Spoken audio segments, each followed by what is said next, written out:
Hi, everybody. Welcome out to the Loggerroom Guys Craft Beer Show. It is Tuesday, June the 23rd, 2026. Jersey Johnny coming at you. With me, as always, is none other than Mr. Beer Samurai. Say hello, Mr. Samurai. Hello, everybody. How are you on this fine evening? Just staring out the window, looking at the clouds. Staring out the window, looking at the clouds. That's not a poem or a song. I was gonna say we should write a song or a poem about that. No, I second both. There you go. So I'm not going to do that. You do have your fan on, right? I do want to make sure that's your fan. Oh, yeah. I should probably turn that off. That's over there. That's over there. We can turn it off in a minute. I'll get to that after we get done with our Tom. Just want to make sure it was the correct mic and not. No, it is this mic. I mean, we can make it like so you can really hear the fan. How's that? No, you don't like that. No, I don't like that at all. I'll turn it down the other way. How's that? I can barely hear you now.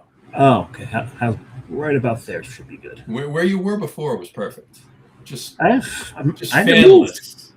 No, just fanless. I'm saying. Neither of us have fans, though. No. Zero fans. 300 shows, zero fans. That's not true. We have one or two. Yeah, it's Brian. It's Brian. All right, one. Get the one. All right, there you go. Vanessa every now and then, but yeah, that's fine. Anyway. I don't know if she's actually a fan. She just likes to comment. Yeah, a little of both. It's probably a little of both. Probably. So how are you on this this fine evening? It is. I mean, we're celebrating like an important holiday in in one of the well, it's everywhere really. It's not just the country that makes the beer. It's everywhere. It's everywhere. It's everywhere. There's Italian craft beer everywhere, Dave. There is, if you know where to look. There you go. So happy National Italian Craft Beer Day. Like even in the building I work in, I can get. Would it be international? It's actually national, so maybe it's just an Italian holiday. Oh, maybe. Or maybe it's an American holiday. Oh, for Italian craft beer. But it should be Italian style craft beer then, if it's American holiday, so we don't get in trouble. All right, we're not dealing with the TTB. We don't have to say style. That's fine. No, we didn't make it up. I'm aware. This is it's vetted. It's a thing that's out there. There's True. Websites that talk about it, mm-hmm. And that's what it is. There you go. Now I wonder well, it's also National Pink Day. Yes, that's why I'm wearing pink today. There you go. Very nice. And I got a little right here and around here. That's why I wore this one. You know what? I never looked to see if it's hot pink, but it's pink nonetheless. Yes, and mine's just a muted pink. It's not quite pink. Put the two together, and we kind of blend to regular shade of pink. And it's not even like one of those days where it's like a breast cancer awareness thing. It's not even the pop singer. It's really just a celebration of the color pink. That's it. Now, so I wonder if there's any craft breweries, if you will, in Italy that brew sours, if you will, fruited sours with hibiscus maybe, and the shade of color of the beer, the SRM or whatever, it's pink, right? Well, I wonder if Italy has its own Pink Boots Society. Well, right. Well, my point is, because today you could celebrate both days by drinking one thing. That's my point. You could. A pink Italian craft beer. A hibiscus sour from either Besecker or Balladine or Del Borgo. We'll have to make a couple of phone calls and find out if that's the case. And obviously, at this point, it's a little too late for this year. We can get on for next year. Yeah. Well, no, they may not fall on the same day next year. Well, no, but for the day. Yeah, they will. They will. Oh, it's the Tuesday. Yeah. No. Well, it won't be on a Tuesday.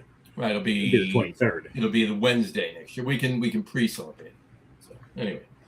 I'm not thinking that far ahead. I know. And to your point. To wrap these up, you actually wanted to mention this day. Balgaroos. What the fuck is Balgaroo? It's a thing down in like New Orleans and the islands. It's tied to, I think, voodoo. Mm-hmm. And there's a thing called the loup-garou. The loup-garou is basically a voodoo werewolf. Mm-hmm. And the loup-garou actually, I think, protect the towns against zombies or something like that, or bad spirits or something. Right. And the Balgaroo is the day where the loup-garou all gather to do their thing. So I'm sure there's all kinds of fun stuff going on in New Orleans. I'm sure there's some fun stuff going on in New Orleans. Yeah. It's Probably clothing optional. we could actually probably blend all three because Voodoo, I know they're closing or they just sold, right? I don't know. Doug Jones was just at Voodoo Brewing in Virginia. There's a Voodoo in Virginia. I thought they were just in Pennsylvania and Ohio. I guess there's one in Virginia. Well, anyway, my point is they brew an Italian-style pink Italian Pilsner at Voodoo and celebrate all 3 days. Now we're getting really with the werewolf? With the werewolf, right, of course. Yeah. Anyway, there's a fourth, but we'll save it for the later in the show. Yes, there is. There's a reason. All right, I'm getting thirsty. Oh, it was Voodoo in Williamsburg. Voodoo in Williamsburg. There you go. I'm not sure if it's the same Voodoo. I'm not sure. All right, I'm getting thirsty. Well, we usually don't pour ours until we bring the guests on. So we do have. Hey, we got guests today. We got guests, plural, today. Guests. I did say guests. All right, let's in there. Let's get them on. What do you think? Let's bring the twins on. Let's bring the twins on. There you go. Cindy and Tim from Twin Elephant. How are you guys doing? Hey, how's it going, guys? We're good. Yeah. Doing good. How are you? Oh, just peachy. Peachy. That's a different shade of pink. That's not the right shade of pink. Yeah. It's like an orangey pink, right? Well, it's kind of your shirt, I guess you could say, is peach. To some extent. I don't know about that. It's a stretch, but it's closer. What do you guys think? What color do you think this is? I think it's peach. I think it's a faded salmon color. Yeah. I think it's a light dusty rose. There you go. That's what I'm thinking. Let's get Sherman Williams in here. Come on, Sherman. Come on. Figure it out. What color is mauve? Is mauve in the pink family? Mauve is in the pink family. Yeah. The pink family. Mauve is like what? It's kind of like a halfway between purple and pink, right? Gotcha. It's like that gradient kind of thing. We'll call the Pantone people. We'll call them up and find out what's going on. We do have one first comment from Brian Boak. Brian Boak says, "I am a fan!" 4 exclamation points. Cheers! I started without you. First beer, Jester King, Doomforge Imperial Coffee Stout, 12%. There you go. Kicking it off strong. Yeah, he starts higher and works his way lower. So. Yep, that works.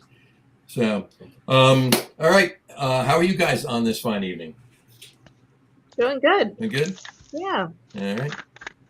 Kind of crappy out. Other than that, it's rainy and whatnot. I know. It was supposed to be this bad today. It wasn't. It was supposed to be. It was supposed to be a little rain, and then the sun would break through and kind of be off and on. Then it just turned into rain all day. It was crappy. So yeah. What are you gonna do? Fucking gloomy. Exactly. Day. Well, 1 day off a week, and I had to spend it in the rain. So, but whatever. It is what Could it be is. worse. Could be worse. You're very true. Very true. All right. What are you two drinking before we get started here? Tim was drinking some water. I'm hydrating. Yeah, I'm a bit of a stick in the mud, man. My weekday drinking these days, I try to cut down. I actually was going to go for a run after this, so I'm going to be boring with my beverage this evening. Well, you have you have beer without 3 of the ingredients. Yeah. Cindy's going to pick up my slack. There you go. What are you drinking, Cindy? Drinking the True Believer. True Believer. Very nice. IPA. Very new. It's our collab with the Bouncing Souls, and they're doing their annual Stoked for Summer at the Stone Pony Summer Stage this year. Very nice. This weekend, I mean. So it's kind of in celebration to them. That's awesome. One I forget. Is it Jim? One of them lives right next door to Dougie Fresh, who lives right next door to my friend Gary. Yeah. I think Pete does. Yeah. It's Pete. Yeah. Yeah. Pete, and the 3 of them, like my friend Gary, Doug, and then Pete. The 3 of them are together. We're just over at Gary's house. It's like a cul-de-sac, right? Yep. It's really cool over there. It's one hip cul-de-sac. It is. It's pretty cool. And Gary's retired. I feel really sorry for the recycling guys. Gary's a retired pilot, so it's kind of cool. It's cool. Oh, that is cool. There you go. Yeah, I know Frank spent a good amount of time on that cul-de-sac drinking some beverages. So. Gotta love it. All right, Samurai, what are you drinking? Which beer are you drinking? Are you drinking beer made with honey? like Tim, I like to not drink too much during the weekdays, but Tuesdays it's kind of like the side hustle, so I've got to. I hear that. I can work from home on Wednesdays, so. But yes, I am drinking mead tonight. My sister actually bought me a bunch of bottles of Beach Bee. They're in Long Branch, just north of Johnny. And I'm drinking the Pirate Days one. So this sucker is like right up my alley because it's got pineapple, coconut, and vanilla, and it's aged in rum barrels. Because people watch the show know I do adore my tiki drinks. So Yeah, you do. a tiki drink mead. And Brian, actually, Beach, it's 13%. So there you go. Nice. you got to get in there, folk. I've never been over to that spot, but I've heard about it. It's a family run. They are the nicest people. Oh, this is good. That's really good. I like that a lot. Very nice. Johnny, what are you drinking? I'm starting off with a 5% Belgian style Pater's beer, brewed by this brewery in Chatham. There's only one brewery in nice. Chatham. I know. Called Monastic Fantastic. There you go. And yeah, there's a couple logos on the back. Not much of that left around, I don't think. No, I have one more can of this. I have this one and I have one more. Yeah, so. How many did Matt walk away with? Yeah, well, no, I think we had a case split between the two of us. So I have 2 cans left. Which means Matt has none left. Well, Matt has none left. Matt had none. I still had like probably a little over a 4-pack, and Matt had none left. But yeah, this is fantastic. Hopefully it's holding up. Yeah, it should be. Yeah. It was definitely a fan favorite internally when we put it out. It's still drinking perfectly. It really is. Love it. That's a fun one. Yeah. It's so good. So it's and talk about it too. It's a Belgian style Pater's beer. So it's but it was New Jersey grain. Yeah, I think it was a lot of Rabbit Hill stuff. And then the yeast was. Did we go? I think we did. We had the ECY stuff. Yeah, was that Al? Yeah. Mm-hmm. Yes. We tried to do as much local on that beer as possible, but yeah, that beer was fun. I know Matt, was very particular on that beer, and it was fun. It was fun to, we actually like that better when folks are engaged to that extent. Right. Matt was particular about Belgian beer. Yeah. Belgian Pater's beer. Right, Just his favorite style on Belgian the planet. in general, just Pater specifically. Of course. No, absolutely. And there was no pressure there getting it right for with Matt over our shoulders. There you go, and it was dry up with for Waka too, right? So yeah, so not super traditional in that regard. No. But yeah, I thought it was a cool little angle. It's obviously a light, just like a dusting there, like a note. But sure. I thought it added a cool layer to it. That's really good. Still drinking Monastic Fantastic. So there you go. Oh yeah. And Brian said he is going up in ABV tonight. So am I. Start at 12. See where that goes. I'm going up a little bit and then back down. So there you go. Started at 5%. So Tim's going to stay even. Tim's even. He's drinking. We'll talk about I might change the pH of my water as we go. Get a little baser. Exactly. All right. So questions for you.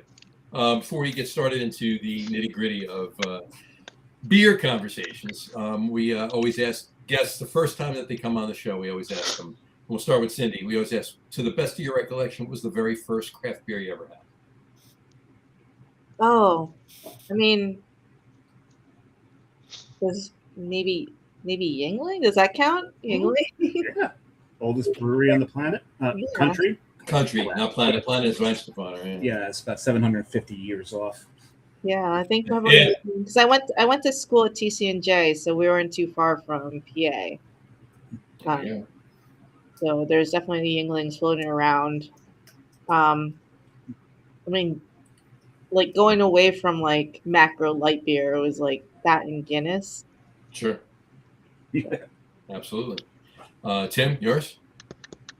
Definitely a lot of imports, like in the like 99, 2000 range, but then like 2001, I think, like the end of 2000, beginning of 2001, I went cross country, and I was in some little shop out in Northern California. I forget exactly where I was, but I remember seeing that old school Lagunitas bottle that just had their traditional IPA that just said IPA on it, and I was pretty curious what the hell that was. So I slugged a bunch of those camping, and then kind of the rest is history. And the rest is history. There you go. That's Yeah. And then we were homebrew. I'd like right after that started homebrewing and stuff. So sure. yeah.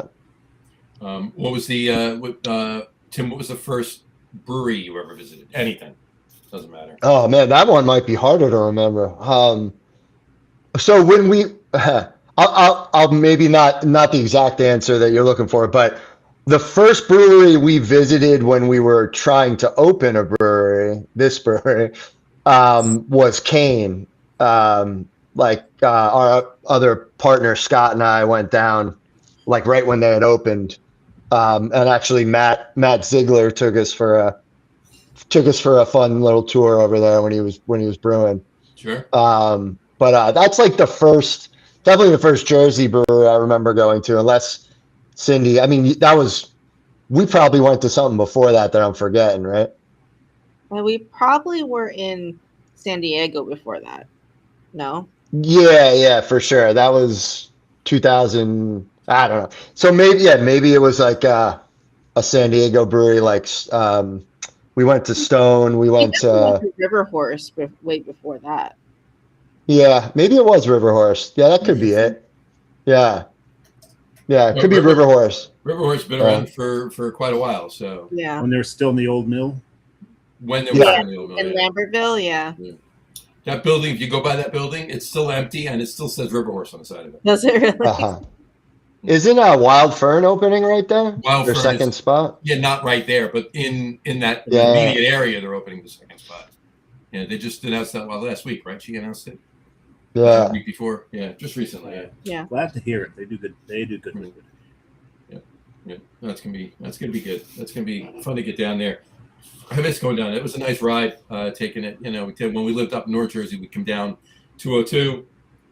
We'd stop off and taste some wine at Alba, and then not Alba, Unionville, and then go into New Hope, Lambertville First Park, go to River Horse. You know, and that was back before tap rooms, right? So have our Right. Yeah. more samples. Yeah. Yeah. Yeah. You get the tour. Yeah.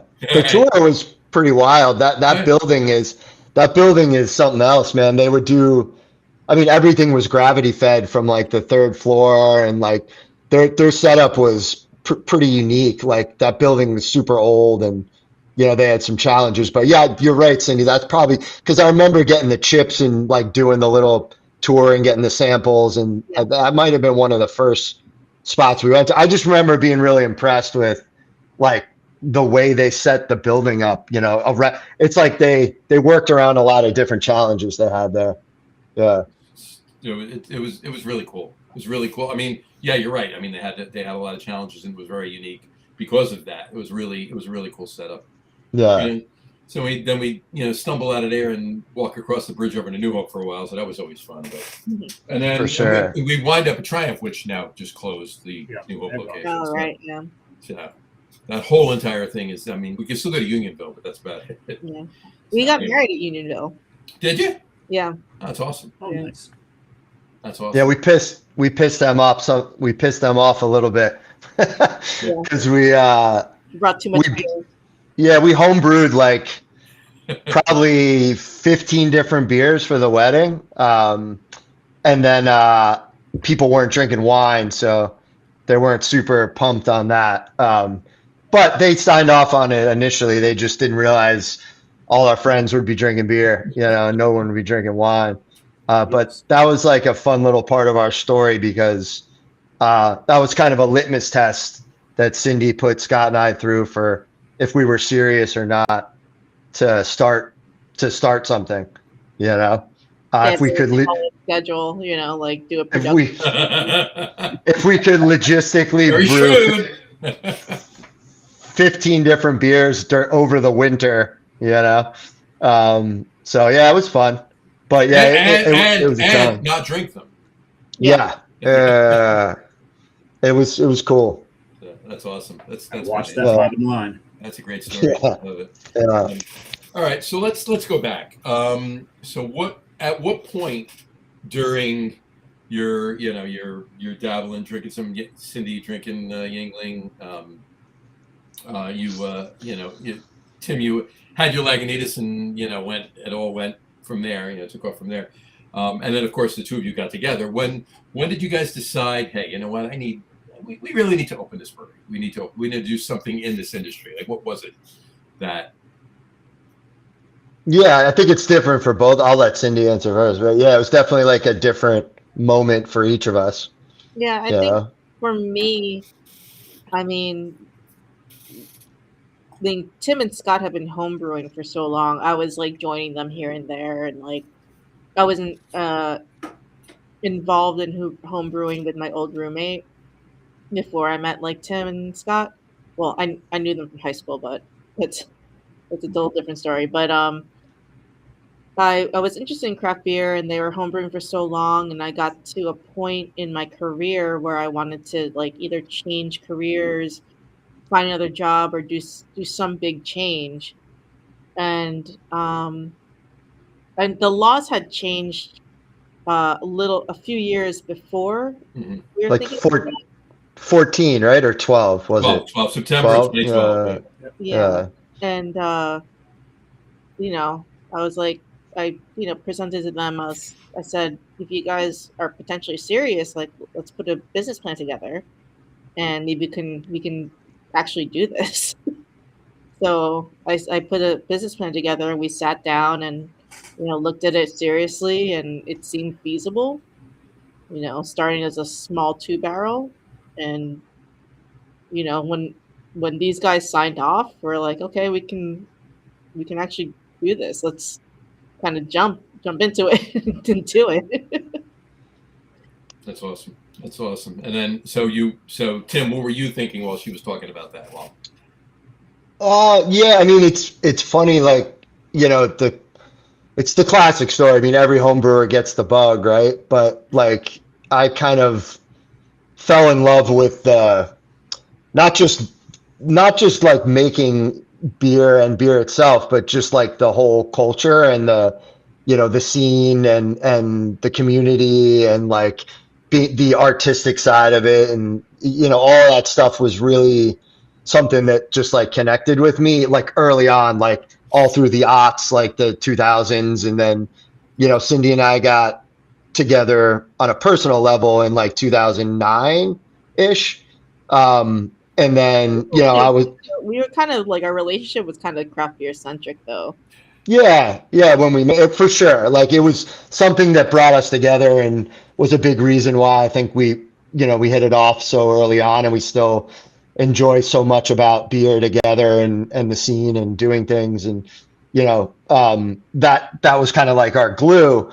But before that, I was thinking about it quite a bit. We'd always talk about it, Scott and I, and, but, life happens, and you're working your day job and all that stuff. But, I always kind of knew I wanted to do something, even if I had to sacrifice or, I at least wanted to give it a shot. And then like, once the boom kind of started happening in like, the laws changed in 12. So we took it serious. And then, you got like Trillium and Other Half and Tired Hands all sort of opened in locations near my family, where my family lives. So I have family in New York and Pennsylvania, and, we would go up to Boston. So those places definitely like tipped me over to, like if I wasn't 100%, like after getting inspired by them, like I definitely was. So, Well, those are definitely three breweries that would definitely help the inspiration. Yeah. What they did, just how they did it, and where they moved to. Yeah, it was just the way they started, all those. And when I experienced it was like in the beginning, when we experienced it was like, tired hands in this little freaking cat. Can you curse on this show or no? You can fucking whatever you fucking curse, right? Yeah, so, tired hands in this little fucking cafe in the town my sister, my family grew, spent a bunch of time there. And, that first year, it was just like, damn, like this place is it's so unique and quaint and like, and so perfect in a lot of ways. And like other halves just kind of like, in this urban, my brother lived walking distance. It's just little garage and just like, 200 square foot little thing with a table, and it was like. And Trillium was that small too. In Trillium, I remember. Trillium was that was when I was like, all right, I need to go check them out. I went on a business trip and I went in there thinking I was going to go have a couple beers and hang out. And it was like, you just like order, 30. Yeah. You order old school, deuce bottles of IPA. And I'm like, they're bottling like these crazy IPAs. Like I was like, $750 and Locker Street, yeah, exactly. I remember getting in a cab. This was like before Uber, I was like, I had this like box. I was like lugging all these heavy bottles, trying to go back to my hotel room. But yeah, remember when you came back from that trip and you were so amped. I was blown away. I was literally like, if they could do this in this little closet and make these like amazing beers, I was like, we got to try it. Like, we got to do it. You don't have to be big because for so long it was in New Jersey. It was like, you got to open this huge thing. You got to take out huge capital investments. And I was like, we didn't want to do that. We're DIY for life. We're do-it-yourselfers. We're entrepreneurs. Like once there was a path to doing something that was, we could start small and, not overinvest. Like we were like, let's give it a shot. That's awesome. Yeah. Quick aside, really quick. Gene Lynch commented in, "Good evening, Lager's Life Room. Cindy and Tim, cheers." There you go. Well, that's what you guys should feel really, really special because Gene never watches this show. No, Gene watches. He just doesn't comment. He's a good guy. Yeah, we've known Gene quite some time. Yeah. That's a way. I hear he's closed the tap room down quite a few times. Definitely. And I don't mean like staying to the end. I mean just drinking everything in the tap room. Down. He was Scotland and Boston, Gene and Chatham. I love it. There you go. And Vanessa Kitty says hi, and she said, "Sounds nice. The small breweries are quite fun to find." Absolutely. Yes, absolutely. 100%. She did talk about her. She did say I was wondering if we would get a wood-fired oven update. Her wood-fired oven will be complete after the next 4 full firings. I snuck in a batch of biscuits on Monday. There you go. Ooh, so I'm looking forward to that. So that's good. She's up in Connecticut. Did we do sausage gravy with it, or what do we do with the biscuits? There you go. And Brian said, "Cheers from Vintage Boak's beer." There you go. Cheers, Brian. Cheers. Old school. Yeah, OG. Yeah. Yes, he is. One of the. We'll see him in We'll see him a couple weeks. We'll see him in a couple weeks. Yep. Yeah. No. Month and a week. Month and a couple weeks. Month and a couple weeks. I'm looking at June and reading July. There you go. No, please let's not rush this. No, you know what? No, summer just started 2 days ago. All right. As much as I want to watch football, and I know both of you are friends with me on Facebook, so you know how much I love football. You've got that's some tough love there, Joe. There you go. Love. Well, it's going to be better this year, knock on wood. Let's going forward, hopefully. But in any event, as much as I want to get there and I want to watch football, I want the summer. I want to enjoy the summer first. Because John loves the bennies. Choking up his road. I try to ignore it. It's fine. It's all good. Yes, it's all good. But in any event, yeah, no, I do want to enjoy the summer. I don't want to think about, even though I've been getting inundated for the last 2 weeks about it, about Oktoberfest and pumpkin beers. Already? Just, oh yeah. Within the next 3 weeks, they're going to be available. Eventually, the creep will come all the way back around, and they'll release these in September. But that's my point. That's seasonal creep, right? I just think it's going to get earlier and earlier and earlier. Eventually, it'll back up to itself. Yeah, and we'll be where it should be. So, anyway, all right. So you decide you want to open. You make the decision. Obviously, Cindy said you wrote the business plan. You want to put this together. Where did you take it from there? Like, what steps brought you to Chatham? The space you're in? How long did it take? So forth and so on. Bring us down that road. I mean, it took us a very long time to find a space. So I don't even know what year we put like a business plan together, but it took us at least minimum 2 years, maybe 3, right? Yeah, I think we started the plan in like 11 or 12, and then right when the year they switched the law, we started the business plan, and then we looked for places for 2.5 years. Mm-hmm. And then at that time we were visiting other brew. Like I was saying, we went to Kane. We were kind of like doing our legwork, like on people that had recently opened, and kind of, there were a lot of breweries that were really helpful, like that had opened the year before us, like Bricks, Departed Souls, like people that had opened the year before that we could just pick their brain, like Joe from Manskirt. Like we went up and we were just like, tell us what not to fuck up, like we'll pay it forward down the road, we promise, but some of them were on electric. We were going small, obviously we were doing electric, so we picked their brain. And Bricks was on that old like tippy system with no manways, and that I don't even understand how they ran that thing for as long as they did. But was it like they had like 2.5 barrels, right? Yeah, you had to like jump in to grain out. Like there was no like manway. I think it was a full 3 barrel. Like okay. Yeah. But yeah, I mean it was so that was the timing, and then like I guess we probably looked at 100, 200 places that many places. So many everybody go ahead, sorry. No, everyone kept turning us down. We were all around, like we looked in the area. So like at the time Scott was living in Berkeley Heights, we were living in Basking Ridge. We were kind of looking in that area within 30 minutes maybe of where we were living, 30 miles where we were living, just to be able to be present and like, just in case something happens, whatever.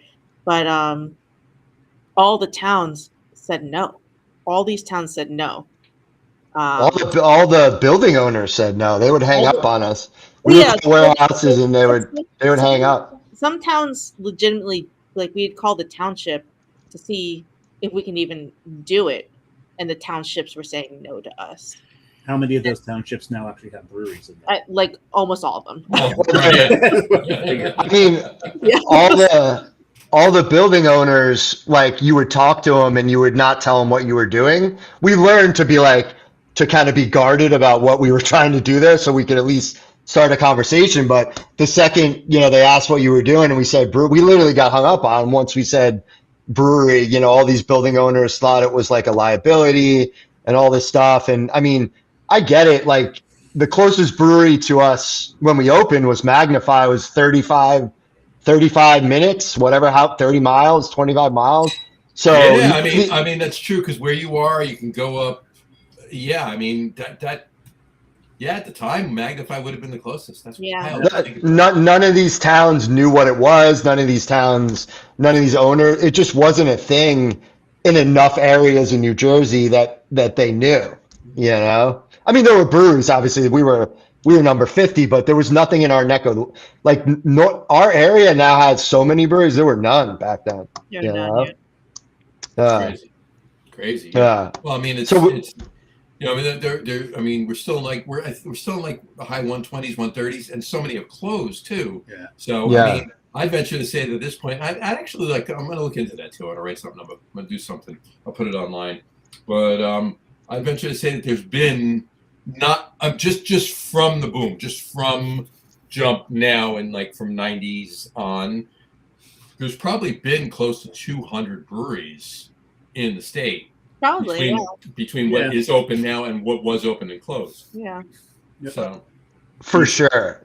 Yeah, I think it's definitely too. I mean, there was a big boon like the year before us and our year, you'll see with all the anniversaries, there's a lot of breweries that opened like that second wave, like after the 25 that were already open, like Cane Cart and all the old school guys. Then there was like the year before us and our year, there was probably another 40, 50 that opened those 2 years. And then they just slowly, every year there was another 20 or so. Yeah. But we always wanted a place that was, I mean, I kind of selfishly wanted something that was in where we grew up, like a place we could give back to the community that there's not a lot of cool spots to hang out when we were, 20 to 30 in our area. It was like a sports bar, a TGI Fridays, some shitty spot. Like there was no like place to go. We would just like skateboard, outside the bank or whatever. Like we just wanted a place people could kind of come hang that didn't exist before in that area. So absolutely. And John, according to Kivo, 146 breweries currently in the state. So 146 currently, easily 200. Yeah. And to your point too, like what I think that it's, and this is my opinion, and you can tell me if you agree with me or disagree with me, and that's what this is all about, right? I disagree with you. I knew you would. I knew you would. That's just that's awesome. Resting state. Sorry. Exactly. It's to me, it's a benefit to breweries to have more open, real close to each other. And I mean, like when I say real close, I don't mean within 5 miles. I mean across the street, and down the block, and around the corner. Because now you're a destination, right? That's how I've always thought about it. I'm just for one example. Look. Is this going to be the pizza thing? No. I was going to say look up at alligator. We're going to do the pizza thing again. I can do that if you'd like, but look up at alligator. I'm good, thank you. Not that they needed the help, but across the street there's 4 breweries, 5 breweries, and there's been breweries that have opened up there and Maine opened up there and left. Bissell opened up there and left, and it's a destination. And there's a distillery there now too, and I think that's so such a cool thing. I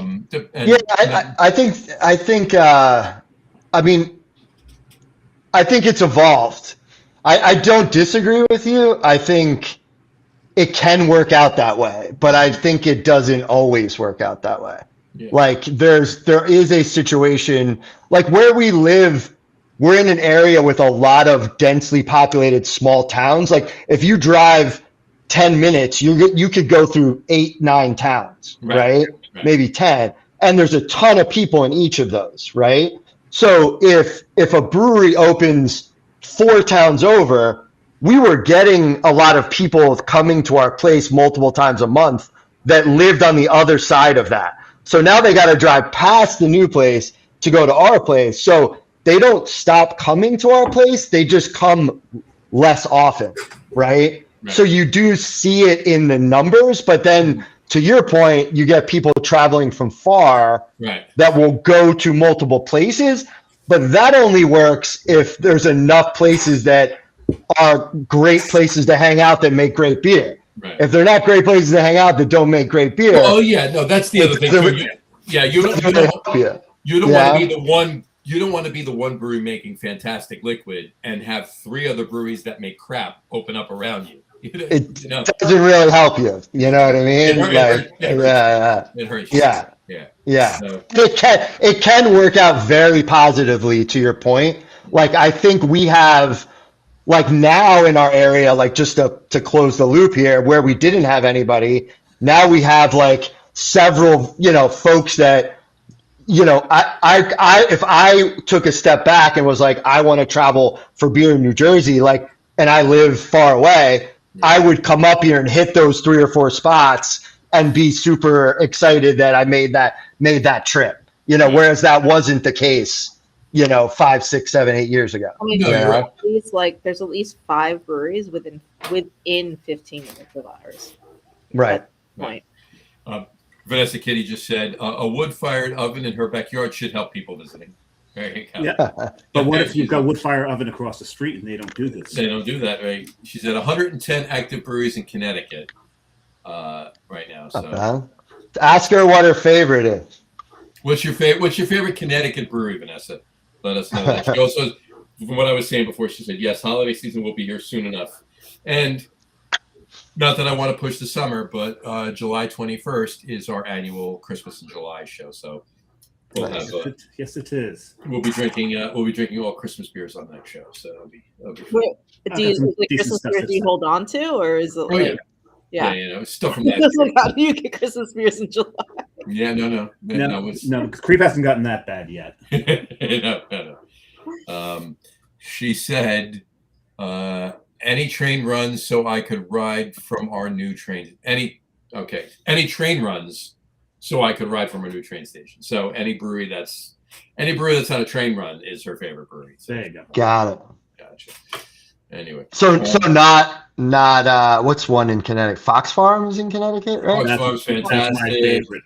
OEC's not too far from her either. No train. Buttonwoods is in Connecticut, right? Buttonwoods is in Rhode Island. Buttonwoods is in Rhode Island. Buttonwoods, we've had them on the show. Yeah, they're in Rhode Island. They were in Morgan? You had Morgan on the show? Morgan was on the show with that son of a bitch. Yeah. They were at Cranston. Now they're in Providence. So yeah, we made some beer with them. I've stayed at his house when we went up there. Yeah, he's a good guy. He's a great guy. Sweet. I'm just who did we make a beer with that was in Connecticut? I'm like blank. Transcend. Oh my god. Okay. Yes. There you go. Never had any of their stuff. You guys. They just opened not that long ago, so yeah, they're not that old. I don't think. 2 years or something. You guys kill it with collapse. I got to tell you, you guys kill it with Thank collapse. you. You do. Another good one in Connecticut that's relatively new is Gaius. I heard of them. My favorite collab you guys did was right. You just drank it. I just drank it. Right? Yeah. I was gonna say that one. Yeah. I'm opening the next one, and this is going to look a little weird. It's not what you think it is. What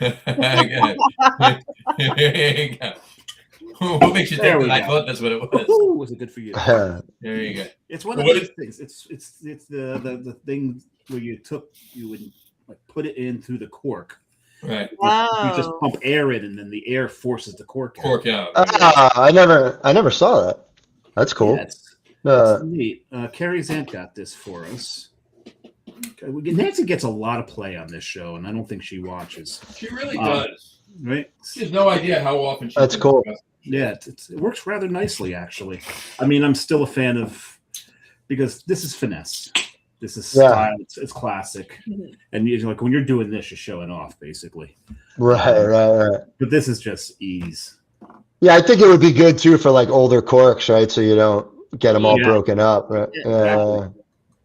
But it also makes that great popping noise. Right. So I've got another mead, and again, it's Beach Bee. This one's Hula Dancer, and because it is National Pink Day, it's pink. Nice. It's mead with hibiscus, vanilla, and cinnamon. Ooh, that sounds good. So let's see. Did you finish that other bottle?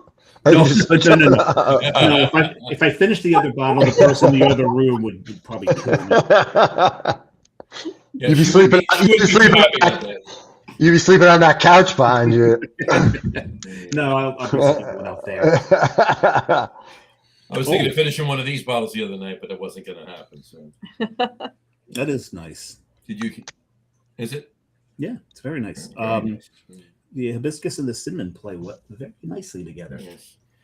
It's funny that sometimes hibiscus really is just a colorant. Sometimes it actually can impart flavor.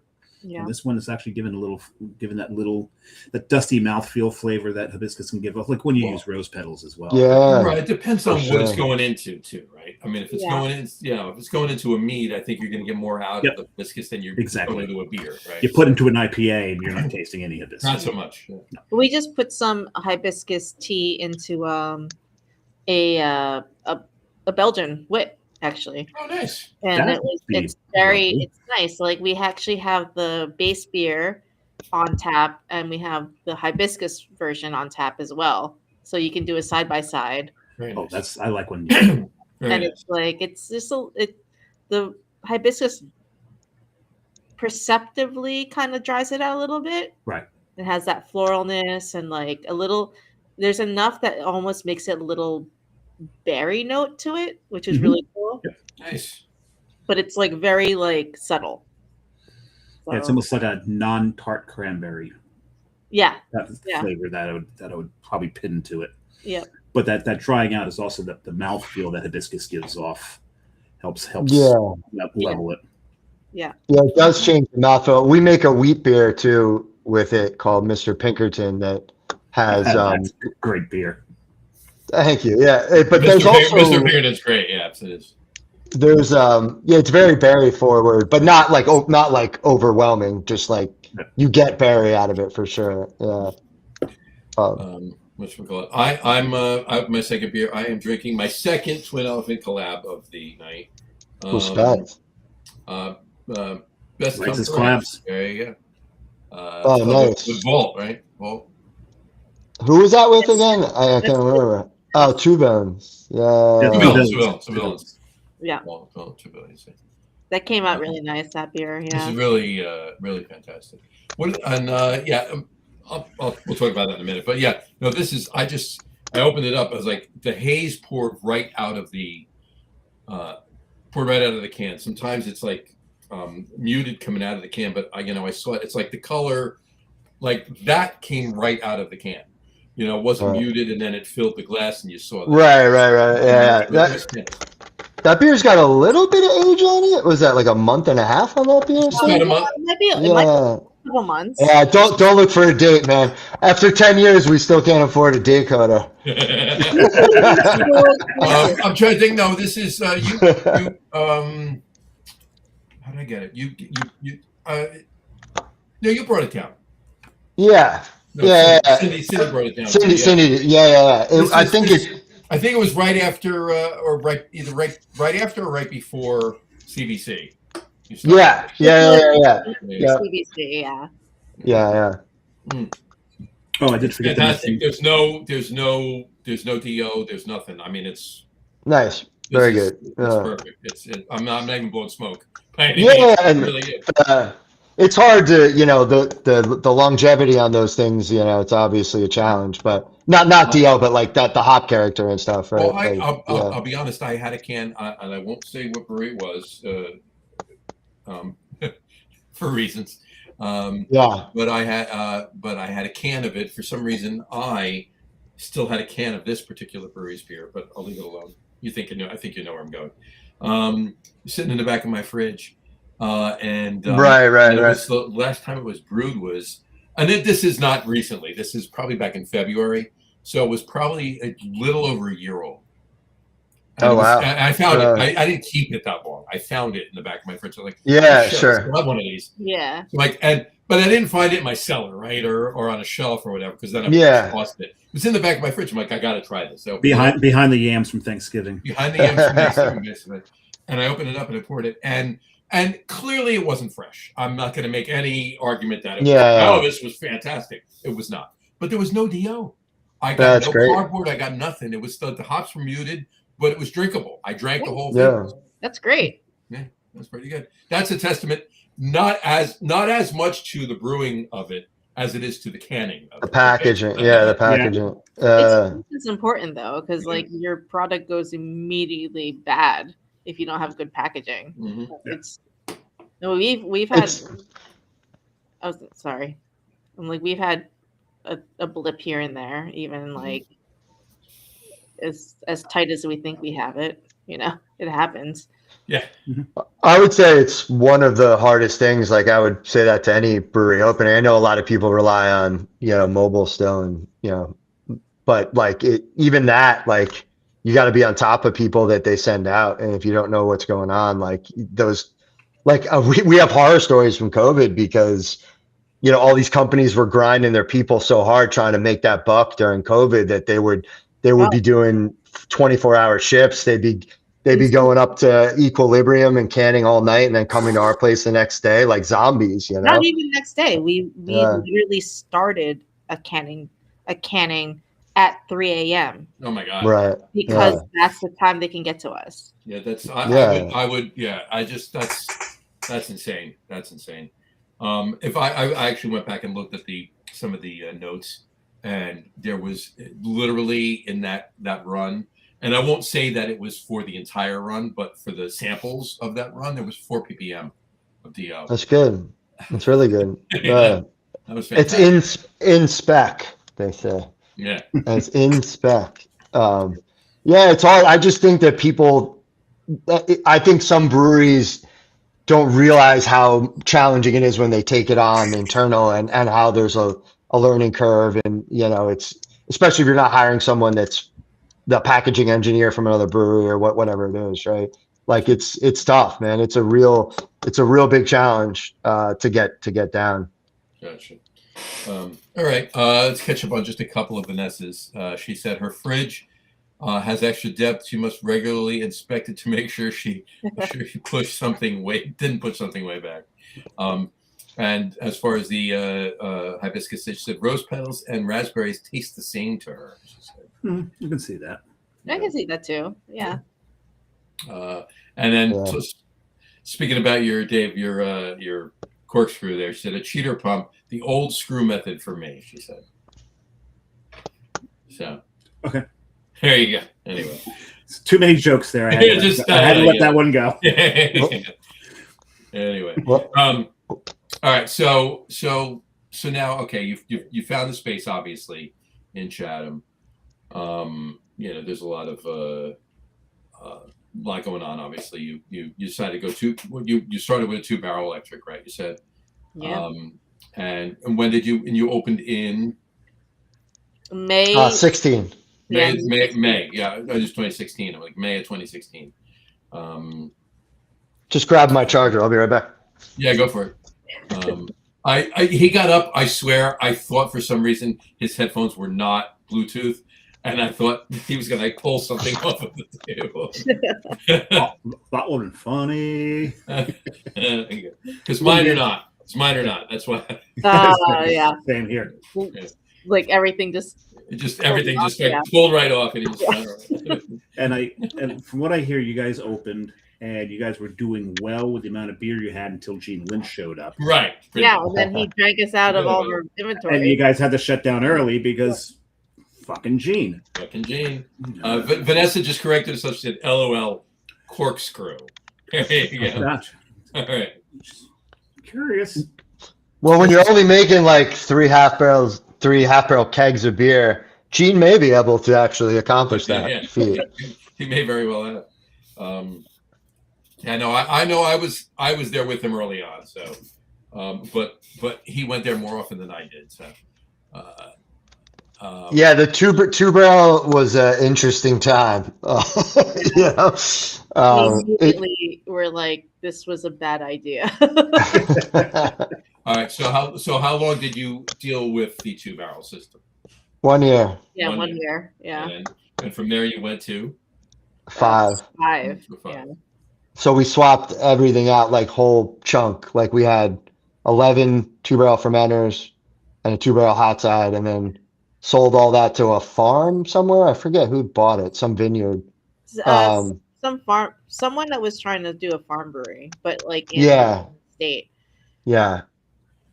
And then we just swapped that same set out for 11 5-barrel fermenters and a 5-barrel hot side. But it was what we could, we bootstrapped the whole thing ourselves. So, we didn't get investors. We still don't have investors, it's still just us. It's a beautiful thing. But I don't think you could do it today, right? Like we were obviously home brewers, not professional commercial brewers. So we needed like a small system we could cut our teeth on, right? And this, the scale up's still the scale up, but at least it's 2 barrels, not 10. Right. So, and we could dump 2 barrels if we had to, and we could create variety. So, not killing yourself if you had to. Right. This turned out, forget it. Yeah. It was also the learning of the system too. It was like, because we hadn't brewed on a commercial system, the 2-barrel system came in pieces. Mm-hmm. So it was like almost putting a puzzle together, but you had to learn what each piece did. Sure. So that was extremely helpful. I mean, like, all right, this is what, is this part of a homebrew system. This is what takes place at the cooler, Yeah. As opposed to like a big hard piped, hot side that everything's already in place. Yeah. Yeah. I mean, it was tough. It was tough to obviously keep beer around when the closest brewery is 35 minutes away, Right.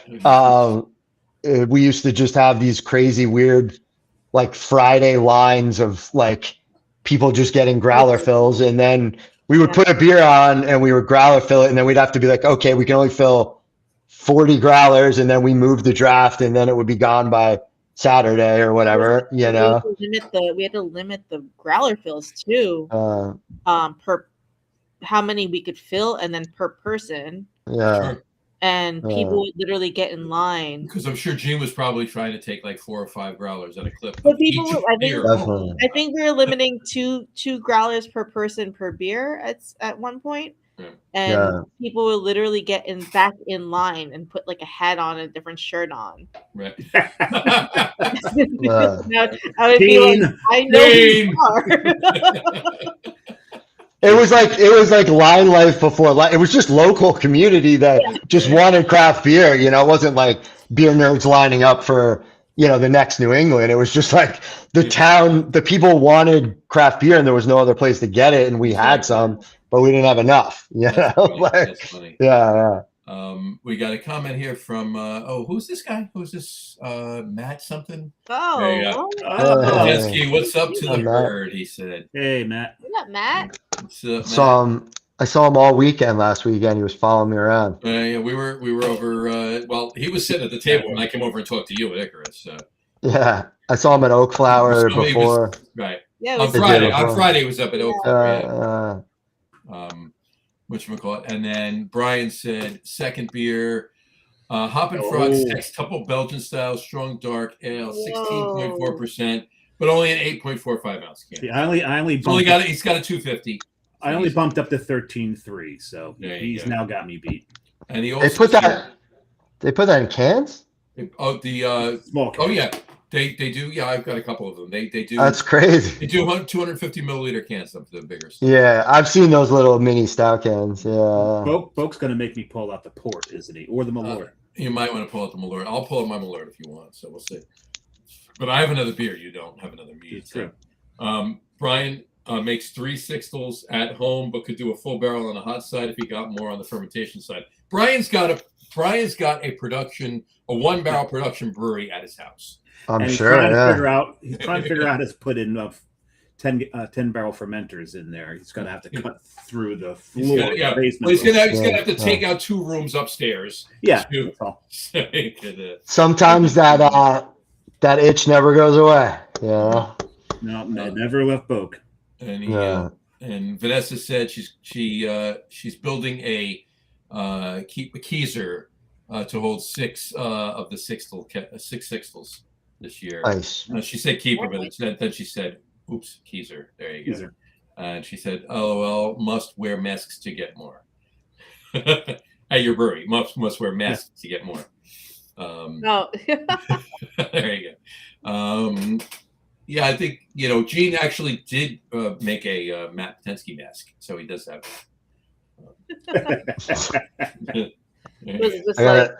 I gotta see that. A mask with just facial hair here. Just a hair, right here. Yeah. He'd have to get he'd have to get the gloves though to make his fingers. His fingers, sausage fingers. Yeah. Kibasi fingers. Remember, it's Kibasi fingers, right? Kibasi fingers. And Brian said lateral fermenters like Greg's already has. Yeah, that would probably go better in your basement. Absolutely. You lose half your viewing space though for the Giants games. Right. This is At least. well, it does away games because home games he's at all of them. So Yes, of course. exactly. And, Stack 'em up. we're at a few of them with him. So anyway, all right. So what was the first beer you brewed that on the 2-barrel system on the 2-barrel system that you actually tapped and poured at the tap room? You remember? I'm sure you do, but The very first beer? very first beer.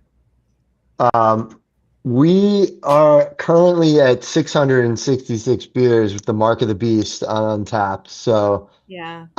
beer number one. Yeah, well, I just figured you'd remember beer number one. I'm not asking you what beer number 9 was, right? But I know, like the first set of beers we made. fair enough.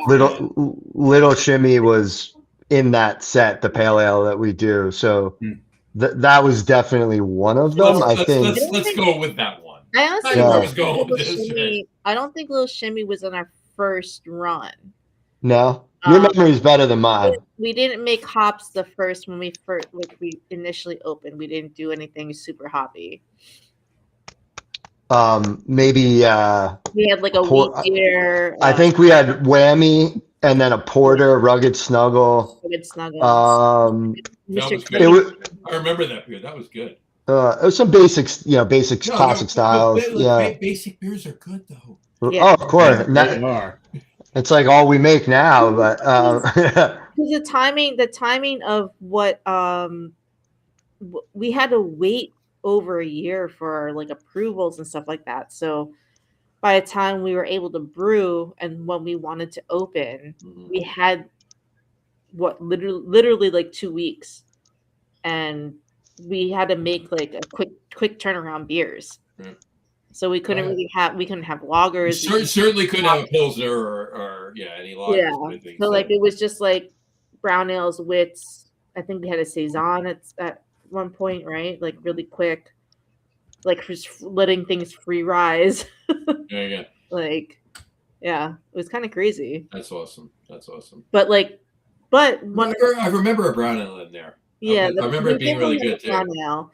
I think Rugged Snuggle was in there for sure, Mm-hmm. but not the first round, but shortly after we did have Little Shimmy. Nice. yeah, that was like kind of the first foray into like our little New England experiment,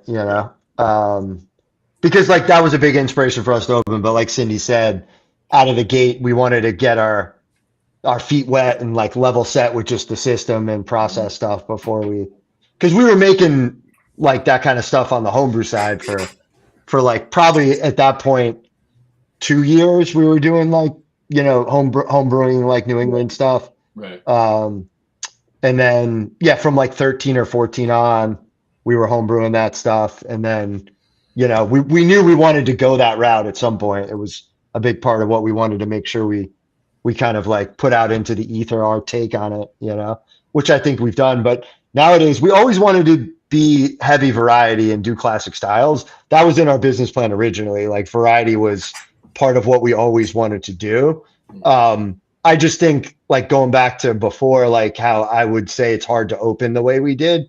I think that's also hard for people to do now. I think like building your brand with a focus, like lager only breweries do really well, or like, I'm like, if you have a focus and get really known for it and really good at that, not that you can't make other styles, but those business models are proving to be pretty successful because there's so much competition, because there's so much good beer out there. Sure. If you kind of like hone it into one thing, it resonates with people. Like my favorite spot in Colorado is Cohesion, and they make like 5 different Czech lagers, and that's it. Cohesion is stupid good. It's ridiculous. And to your point, locally in this area, I mean, down in Philly, Human Robot, I mean, they're a lager brewery, but they make a couple IPAs. Yes, they do. Yeah, definitely. Like, but if you ask somebody like, like Schilling makes stuff that isn't IPA, or it's a lager, but very rarely, and everyone would be like, well, Schilling's the best lager brewery on the East Coast, if not in the country, right? Yeah. But you have to. But they have the Okay. resilience brand that they put in a couple IPAs with too. So Yeah, exactly. Yeah. I just think like our model of like making everything and constantly changing is like it's different. It's so much different 10 years ago, than now. Right. I agree with you. Absolutely. Yeah. I agree with you. So yeah, I don't know if we had to do it again. I'm not sure. Not sure if we would change it, but yeah, I mean, I would put like my top 5 lager breweries would be Human Robot, Andy at Bird's Mouth. Bird's Mouth is great. Schilling, obviously, I was going to put them first, but obviously, yeah, we just poured at Log Jamming up at Wayward Lane. Yeah. Spent some time with the Human Robot guys. They're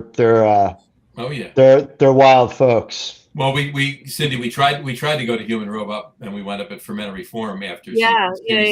And you couldn't get in. Like we walked in, we're like, forget it. Yeah. Went around the corner. And honestly, it's right after we got to Fermentary Forum, like it was busy there too, but it was nothing like Human Robot was. We got a barrel to stand around. Exactly. So. All right, so I was able.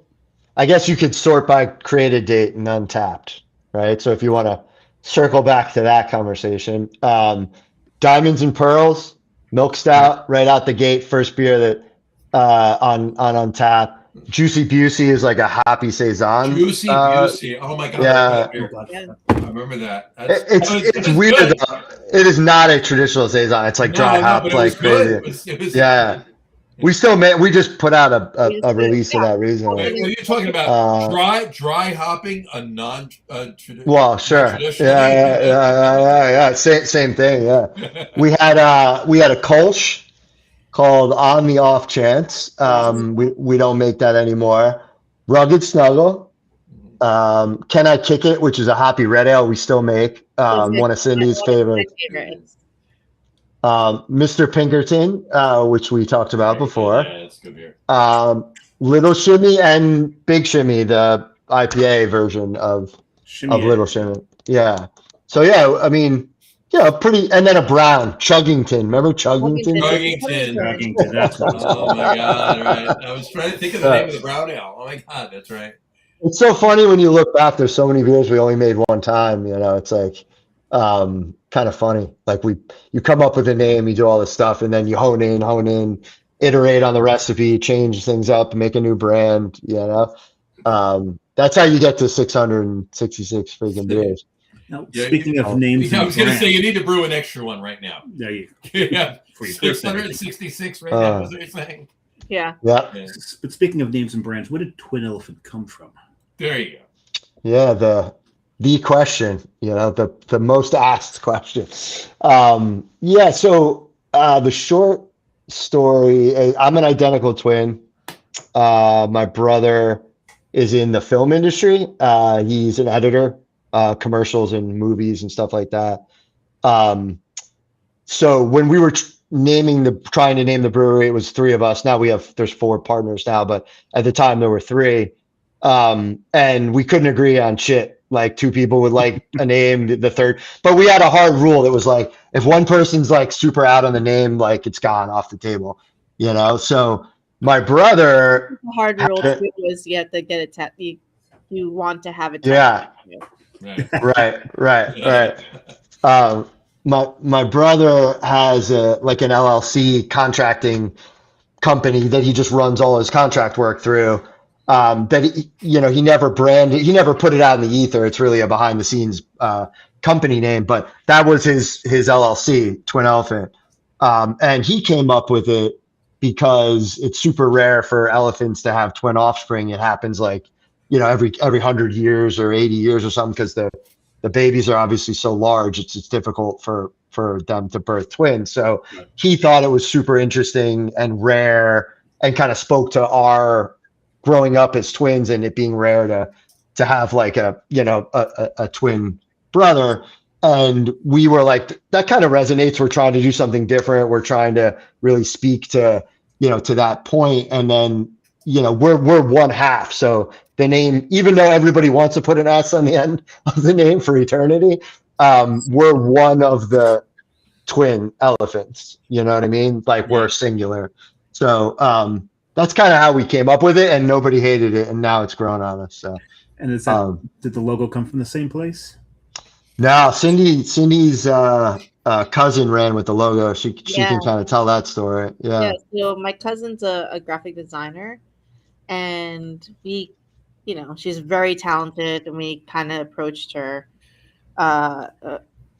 We were like, can we make something stampable? We wanted something stampable. Yeah, like burnable into wood. Yeah. Easily tattooed. Right. Yeah, tattooed. We wanted something stampable, rustic, but also like abstract.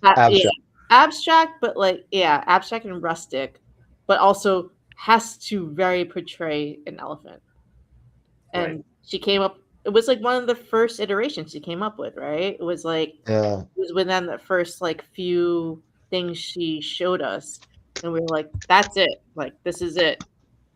And she did something very creative that she didn't even know she did, because she did one of these psychological things where people, if your brain reads right to left, they see a smiling whale. If your brain reads left to right, you see the elephant. So people come in all the time and say, "Why is your logo a whale?" And none of us had when that first. I got to be honest with you, Tim. I've never ever seen that before. Yeah, now I do. Right. But none of us did either. We for like 6 months we were like this is great, and then someone's like, "What's up with this whale?" We were like, "What are you talking about?" And then it was just wild. Those of you listening to the audio only podcast, go to YouTube or our Facebook page at 1 hour and 12 minutes, and the logo's up on the screen. There you go. You can see it. Now, when it was explained to you, because there's a few cultures that read right to left, the Asian culture, and I believe the Jewish culture reads right to left. Yeah. And so that's the people that told you that they saw. And I do think it was an Asian person that first told me that. Yeah, I do think that there hasn't been a consistent like.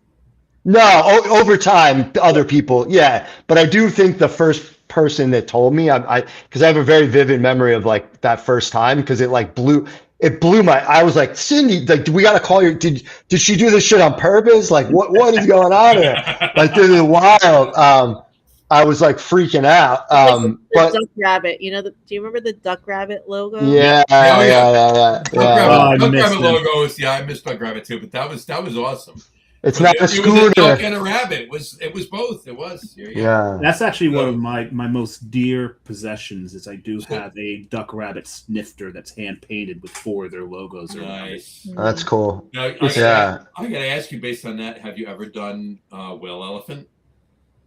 No, because I personally just don't want to lean into that too much. Like from a perspective, or it's not a whale. That's right. Well, we could do a collab with whalers. Whalers, yeah, that's right. They still around, right? Yes. They're still brewing. They're very, very much around.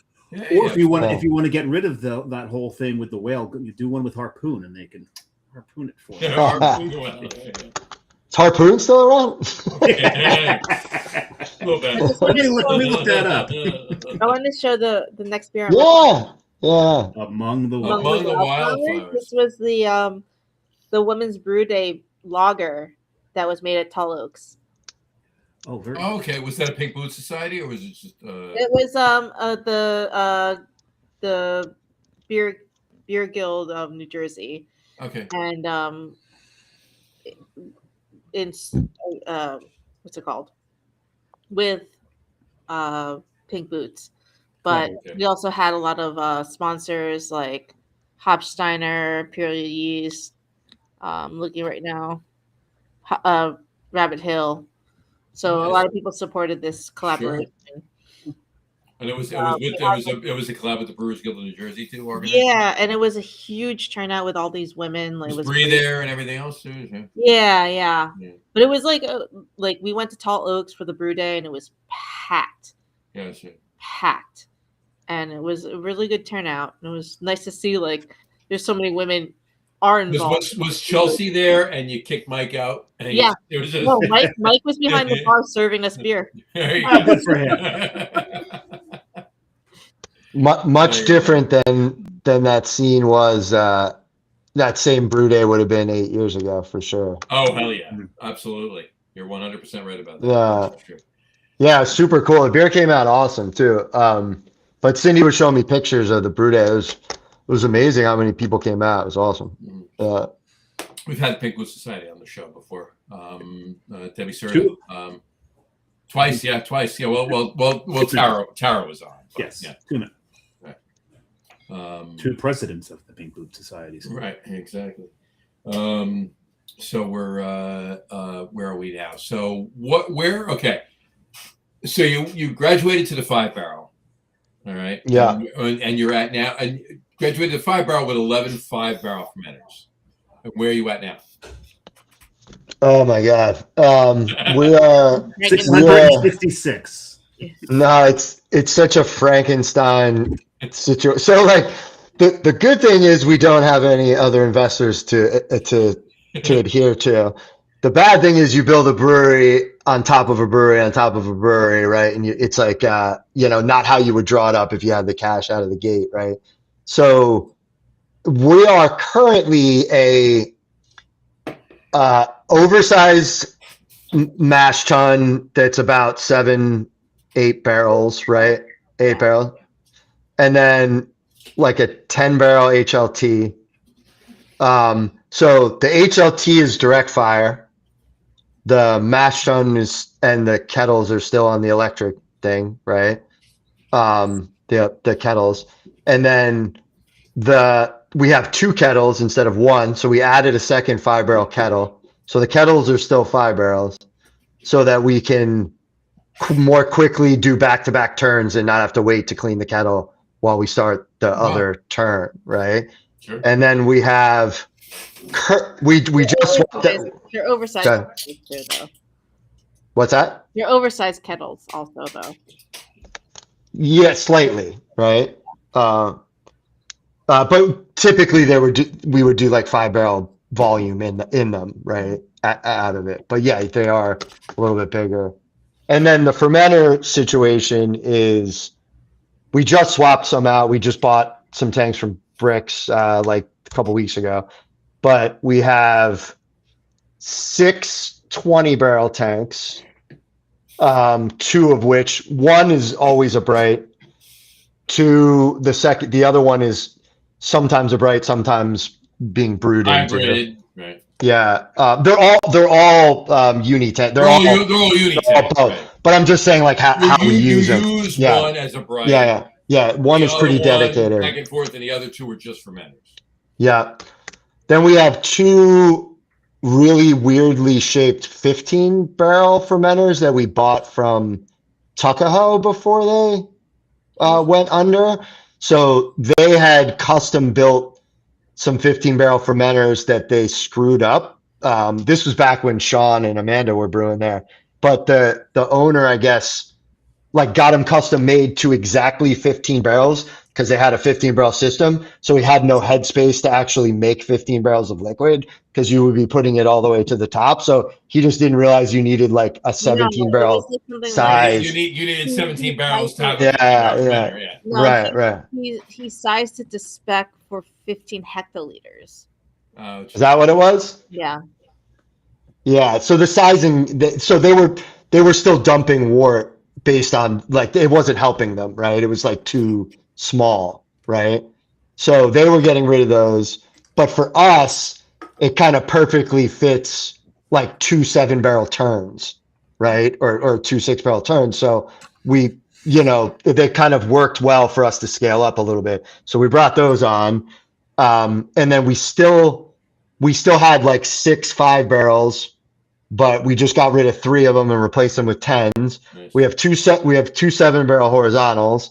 We got 2 5-barrel brights, another 10-barrel bright. So 3 of the 10 barrels we bought from Bricks, 2 are fermenters, 1's an acting bright. So as you can see, it's very difficult to navigate what the hell we got going on. But basically, and how much room do you have left in the tap room after putting all of these fermenters? Yeah, the space is pretty stacked, but at the end of the day, we can do a single turn sort of batch, right, for a brown ale or whatever, or 2 turns of lager into a 15 that goes into the 2 stackable 7-barrel brights, or we can do 3 turns into our 20s of like a DIPA, like you're drinking, the best come correct, right? So the 3 turns is obviously a lot of labor. It's not the greatest, but you're doing 2 turns one day and a 3rd turn the next morning, pitching the first day, and then And I say that knowing how you have everything set up, right? Right.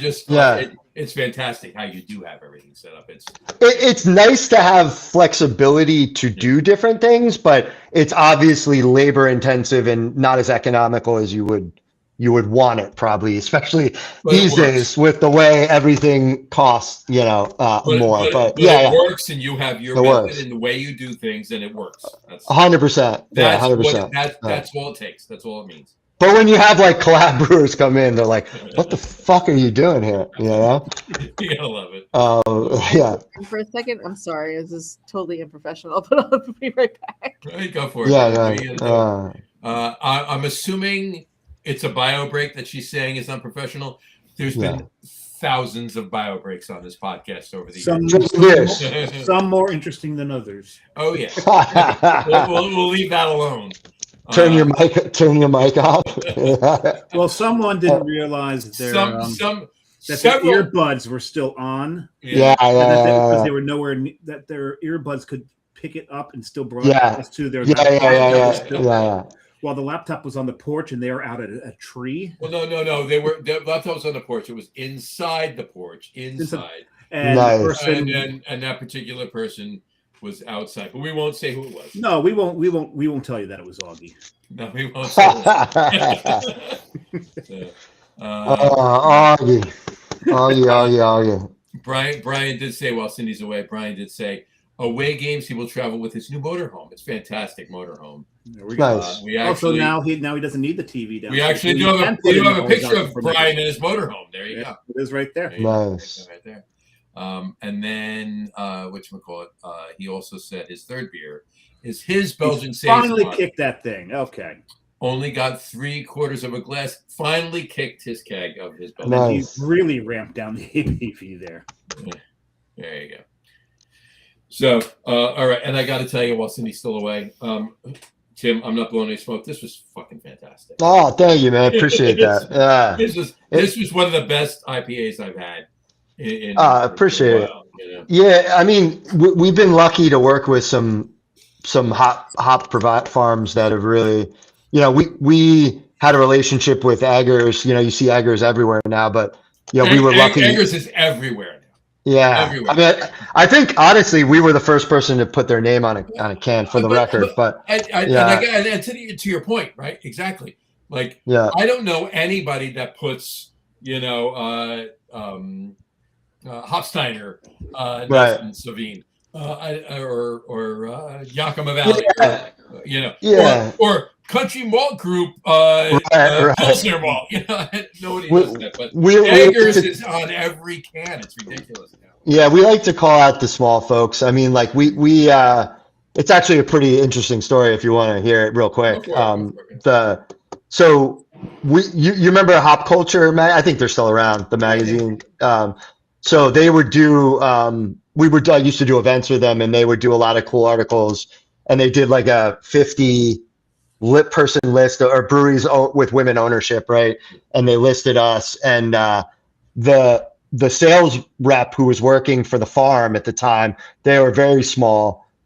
She reached out to every one of those breweries, including us, and was like, do you want to work with us? And we were like, yeah, I mean, that'd be awesome. We could buy like 3 bags of hops from you and pay $800 in shipping. So it'd be fun for like one beer, they didn't have like US, facility to transport into. So, we bought their hops like 8 years ago one time and made I think we made a wheat beer. We used it in a whammy, like a super hoppy wheat beer. Yeah. And then whatever, they grew and then they hit us back up like a couple years later. We're like, we're at a US, it's a little easier for us to get hops. And they visited the States. The one son of it's family owned. he came around, super nice guy. His name's Kem. We got along with him. So anyway, long story short, we were able to kind of like be at the ground floor when they were kind of really, really getting big. Right. And, everybody like Freestyle Hops is a group that has farms actually right next to, they were family owned and they split. So it's kind of like the evil twin thing, right? Where, him and McKellar kind of did their own thing, right? The farms kind of split and did their own thing. But, we're super privileged to get, to do selection with them. And these hops that you're having in that beer, we hand rubbed, we actually dose crowlers of finished New England beer with all the different lots and all the different pick windows, and picked our own Racal, Motueka, Nelson. I mean, they have some of the best Racal I've ever had in my life. It literally is a different hop from any other Racal I've used over the years. I don't think I really liked Racal that much until I started having like the Eggers like Racal. Yeah, it's just insane. Racal, we did a Trojan Seahorse. You've had Trojan Seahorse. Yeah, of course. We did a special edition Trojan Seahorse with Racal. I remember. Yeah, and it came out fantastic. It was great. Yeah, and it's. I can't say it's a polarizing hop because I've gotten some feedback, but not like 50-50 kind of thing. But yeah, there's some people that don't like Racal, but yeah. I mean, I kind of love that. Like the reason I like Egger's stuff is very, very bright and forward in the way that particular lot and hop is supposed to be, and it's loud. And I like that we make beers that not everyone's gonna like, because then they know they don't like that hop, right? Or at least that pick window. They don't like late Motueka or early Motueka. Like if you make the same beer that's like most of the masses, the hop character that most of the masses are gonna love, that's easy to do. Everybody does that, right? Sure. But if you could hone in on something that like a small percentage of people just really, really, really love, it's like they've never had anything that represents that way. I think that's super cool, even if you turn off some people that don't like that, right? Like it's a fun exercise that we've done over the years, and we make enough variety that you're going to find some hop character that we put into a beer that you're going to enjoy. But not everything's Citra Mosaic backbone and then layer on, a New Zealand, right? Like we really like to shout out there, like if the beer's diesel and dank and that's what we want it to hit you in the face that way, right? And I just think that's fun for me personally. Yeah, fun for me too. It's fantastic. Yeah, and that's why we put the hops on the label, because like if you don't like that, there could be a hop that literally just turns off your palate that you really don't like. So now you know that when you go into a place and you don't burn $8 getting a pint when that hop's in it. You know what I mean? There's a couple of hops that throw like it's almost like I equate it to the asparagus? No, not asparagus. Yeah, or the mint thing. No, cilantro. Yeah, where you get mint. Cilantro, yeah, you get mint. You get soap. Or soap. Some people like cilantro get soap, and some people love it, right? I can't remember the one hop that does that to me. There is one hop that does that. Well, there's a hop that Rawaka throws tires to some people. Yeah. Diesel, like diesel, diesel, like oil tires, oil diesel. Like that aroma that comes off the rubber. Right. Yeah. Rubber, yeah. Rubber. It's rubber, right? Yeah. So I love it. Like you don't want to yuck anyone's yum, right? Like that's some people, that's their jam, right? Like I think Enigma was one that like was tennis ball-y, right? Yep. A lot of people loved, and like me and Frank were like, this tastes like rubber. That's my favorite descriptor you guys came up with over the years, is that smell. You know when you fresh pop a can of tennis balls and you pull the thing? That like whiff of that, whatever the fuck that chemical is or whatever, like the Enigma would for Cindy and Frank would like just hammer them with tennis balls. So we have this inside joke of like, oh, that beer is like super tennis balls. You know? That's funny. Yeah, it's cool. But I never got that equation. But that's what. Yeah, It's go like ahead. a descriptor people have put out there. It's like rubber hose, like, you know. Yeah. That's great. That's fantastic. Which we'll call it. And speaking of hops, and a lot of people have used it since, but you can see right like the bottom of this right here on the screen right here. This is actually a hop. It's actually a hop tintacker. It's Grüngeist. Grüngeist. Yeah. Oh yeah. I love that hop. It's fantastic. I remember the hop that just is soap for me, and that's a Galaxy 3. Yeah. Galaxy. That's so funny, man. Yeah, go ahead. Yeah. Oh no, Galaxy was just, it had an interesting, I think, journey. It was very, very interesting, expensive journey. Yeah. I mean, it was like the darling hop that no one could get their hands on. Right. I think at some point it was like $50 a pound. Oh my god! Oh boy! Oh my god! On like exchange. Yeah, we paid for it. But we paid $50 a pound. Yeah, it was crazy, and then it got like, I don't know, the quality kind of degraded a little bit. I think maybe because of wildfires in Australia. They had the fires. The fires. Yeah. And now I can't not taste peanut butter every time I have a Galaxy beer. Galaxy throws so much peanut butter to me, it's crazy. Yeah. For me, it's soap, so I avoid Galaxy beers. If I mistakenly get one with Galaxy in it, because not everybody puts hops on their labels. Sure. And I drink it and it goes soap on me, I'll immediately ask if I'm in the brewery, is there Galaxy in this? And if they tell me there's Galaxy in it, I'll decline to obviously rate the beer because that's not fair. That's my palate. Mm-hmm. Yeah. It's my DNA. It's funny. We used to use Vic Secret, and Vic Secret's still in Gathering Clouds, this IPA we do often. So we used to lean heavy in the Australian hops, but New Zealand, they push the envelope on the R&D side, and I think that coupled with the environmental stuff just kind of it was tough to come back from. You just see those hops very rarely now, the Australian stuff. You do, it is, and it's been around for a long time too. On to your point though, like Dave, what you're talking about, you declined to rate it, and you're speaking about Galaxy. Trojan Seahorse, I mentioned it before. There was somebody I think it was at AC Beer Fest 4 years ago. They tasted Trojan Seahorse, and they went on Untapped, and their comment was, "This is the best double New England IPA I have ever had." And then, period. And then they said, "I hate New England IPAs," and they gave it 0.25. Nice. All right. No. Yeah. No. So some people use the app for their own sake rather than understanding how it impacts the brewer. We don't have a lot of ratings at this point. Your 0.25, pardon my French, just fucked us. Right. Yeah. Because you don't like New England IPA. That word's not French, by the way. I know. It's Anglo-Saxon. It is Anglo-Saxon. I have a lot of thoughts on that topic. Your Anglo-Saxon.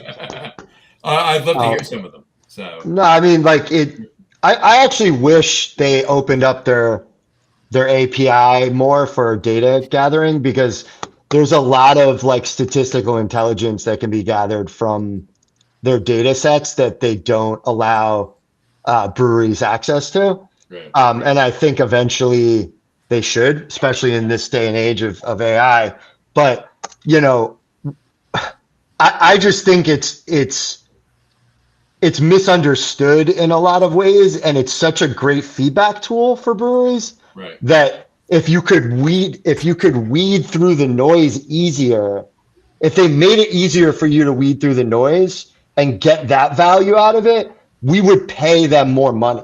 Yeah, right, for professional accounts, right? Absolutely. Especially because a lot of distribution relies on Untapped scores to bring it in, which is stupid. Oh yeah. Yeah. No, and it is true. It's true. And you mentioned hop culture before. It's all Next Glass, right? Next Glass owns Hop Culture, owns Untap, owns Beer Advocate now. Yeah, I mean, it's like any system. It could be gamified, and it has been, right? So it's a gamified system, but there is value in there. If I showed you the back end of the statistics they give you when you pay them money for a corporate account, it's a joke. Like I've seen it's like statistics 101, like college. It's not helpful. There's nothing good there, not right? much more than I could go in and figure out on my own. Yeah, it's not helpful. But I know there's stuff that they could give us that would help us sell more beer or make better beer, and we can't get our hands on it. So I have to wade through the crap to find nuggets that help us be better, right? Or make better beer, or give someone a better experience, right? Yeah. And to me, that's the best thing that they have. Yes, to your point, people use it as a tool to track what they drink, and that's fine. That's great, right? But I think that's like the smallest use case that people have these days for it, right? It's so much more than that, right? It's so many other things people use it for. And they don't understand. And I really would love to see them put some sort of disclaimer on when you join, right? You get an email that explains things to you or whatever the hell it is. Sure. Right? Because you giving a brewery a 0.25 because you don't like if the beer is legitimately shit, okay, knock yourself out. Do what you got to do. Right. Whatever. But if the beer is good, but you don't like that style, think before you do anything because you're actually screwing up potential future sales for that brewery. It's just stupid. Yeah, and it's like who's their most important customer, right? Right. Is it the beer drinker who pays them an extra couple bucks to be able to do a 4.3 rated beer, or is it the locations in the breweries that are giving them $800 a year, $1,000 a year, $1,500 a year, and like if that's their core audience and core customer, you got to give us more, not just like a digital board menu that every other freaking software gives you. You got to work with us, not with them. That's what Am I the only person who goes into a brewery that has that digital board who has the goal to make sure that everything scrolling across the bottom has my logo? Check in. That's my personal goal. I walk in like, okay, I'm going to be here a little bit. And then you see this other guy over there, and he's doing the same. I'm like, okay, so I need you're looking at each other like, no, I got you. No, it's you. No, it's you. No, there you go. That's why they built it. It's working. That's why. Just a quick housekeeping. I've been drinking my third beer. It's Bissell Brothers. Sorry, I only had two Twin Elephants. Bissell Brothers Precept. I never saw it. Never saw that one. Yeah, it's a German style pils. Oh, I've never seen that one. So good. It's really good. Fantastic. First time I had it was actually at the brewery on tap. I love seeing New England IPA houses get into do lager. Yeah. 100%. I got to be honest with you. One of the best. Dave will tell you. I'm a big brown ale guy. That's one of my favorite styles. One of the best brown ales I've had in the last year was from Bissell. I believe it. Yeah. Cindy and I have been there a couple times. We really enjoy it there.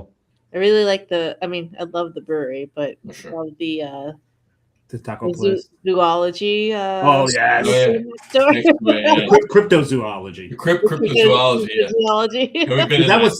That was one of the options for the top three to go into the cryptids, but cryptids, yeah. Cindy would have liked that. Yeah.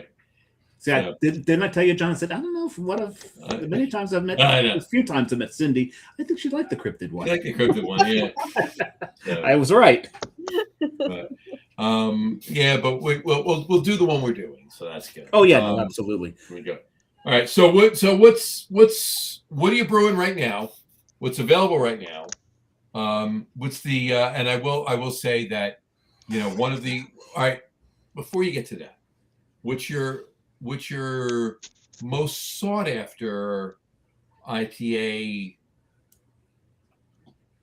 brand, if you will, obviously label right now. Well, yeah, I think. I I mean, mean, Cindy, I know what the most sought after IPA label from you is in one particular store. I know that, but I want to hear it from you. So, if it is indeed the same, so Specific. Cindy. I mean, in general, I think our double IPAs are the most sought after. Oh no, of course, of course. Yeah, I mean, label wise, I mean, we just came off our anniversary, so there was a few series. I guess series. I'm looking for. Oh, a series. Oh, okay, yeah. I think our Nosh series for sure. That's where I'm going. Yeah, Yeah. Nosh is. Yeah. Our Nosh series. I mean, it's such a cool series. I think three or four cases of Nosh are landing at this particular store tomorrow. Tomorrow, probably. And they'll be gone by Saturday. Yeah. And What store? It's great to what see. Store? Sorry. What store is it? It's a small store in Westfield, Sunrise South. Okay, gotcha. There you go. Heard of those. But yeah, you've been the there, series for sure. I mean, it's a cool thing that we do. Base is pretty much the same that we brew, but we do an IPA and the double IPA version. So, both of them do really well. We change the hops up every time we do a Nosh. So I don't think we've maybe repeated 3. Yeah, we have. Yeah, there's been some repeats. Very rare that we do, and it's such a cool like experiment. And I think people do like experimenting. I think, or like figuring out what hops they like. It helps them figure out what types of hops they like, what styles they like. Well, not styles, but combinations that they possibly like. And what's in this newest one? This one's Raquel and Motueka. Okay. Both from Eggers. Yes, Eggers Raquel. It's our hand selected stuff. Yeah. Yeah. Yeah. Well, I love Motueka. I love a lime. I love that lime flavored hop. It's fantastic. So you know my problem with Motueka. What's your problem?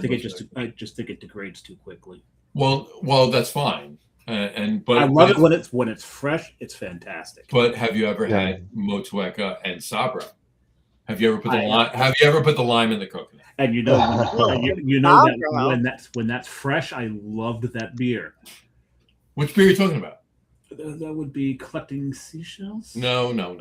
That's a different one. That's a different one. That's Shell Collector. No, Shell Collector. It's building sandcastles. Yeah, there you go. That's got Sabro. Sabra Motueka. Yeah. There you go. Matt put the lime in the coconut with that one. Yeah. You see less Sabro these days. I feel like you do. It had a moment, and it's kind of held off. That is a polarizing hop, though. Yeah, it is for sure. That one definitely was. And I feel like that one does fall off. Yeah. Relatively fast. Yeah. So. But when it does, But when it does, it mutes. When Motueka does, it rusts. Ooh, it goes away you don't like. I gotcha. Yeah. We actually tried like early on that was going to be a year round, and then we very quickly realized no, it's a seasonal. We need to make that an April through August beer, and that's it. Yeah. Well, we used to use it as like a lifter hop at a very small percentage that we actually thought it would change the character of other hops in combination and give it just a boost. And like the oils are so unique in the Sabro. Like the first time we opened that bag, I was like, no way. I was like, there's no way this smells that much like coconut. I was like, there's just no way. And like it's such a unique oil composition that when you throw those volumes in with other oil composition volumes of other hops, the sum of the parts is different, right? But it takes over pretty quick. So I remember, Cindy, I think we like hammered a beer with Sabro. Like we did a 5-barrel like crazy dry hop only Sabro beer, and it was like, holy shit, we can't do that ever again. I think it was a Nosh.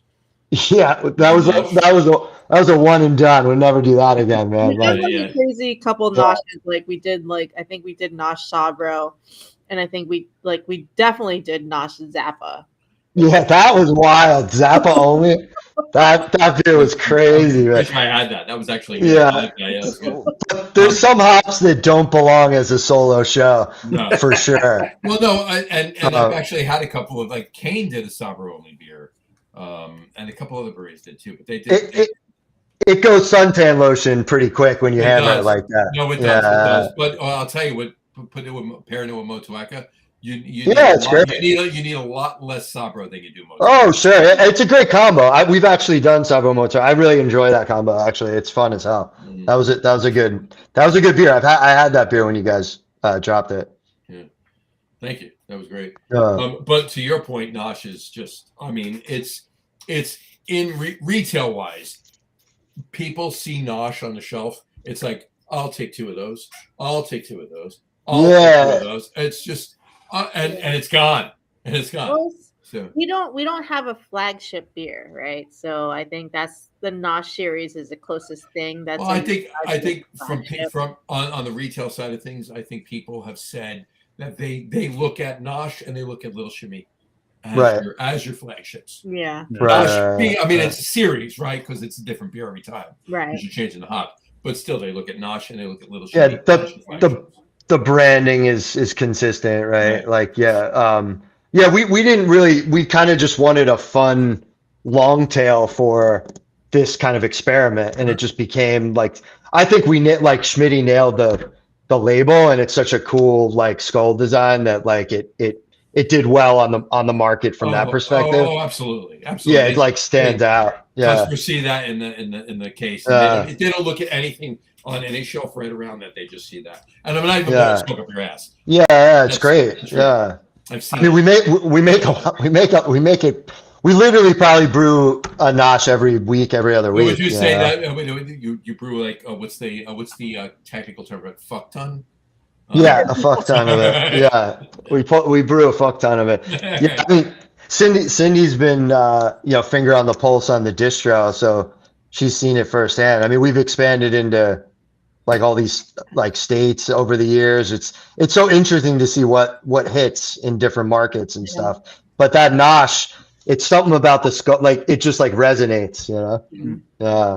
The Nosh, particularly the double IPA Nosh, hits. Yeah. Yeah, it does. It does. Definitely does. The kids would, I think it's dialed. The kids would say it's dialed. It's dialed. We said dialed in. It's dialed. They don't want to use extra words. It's just. Listen, did they gave up on fire? Yeah.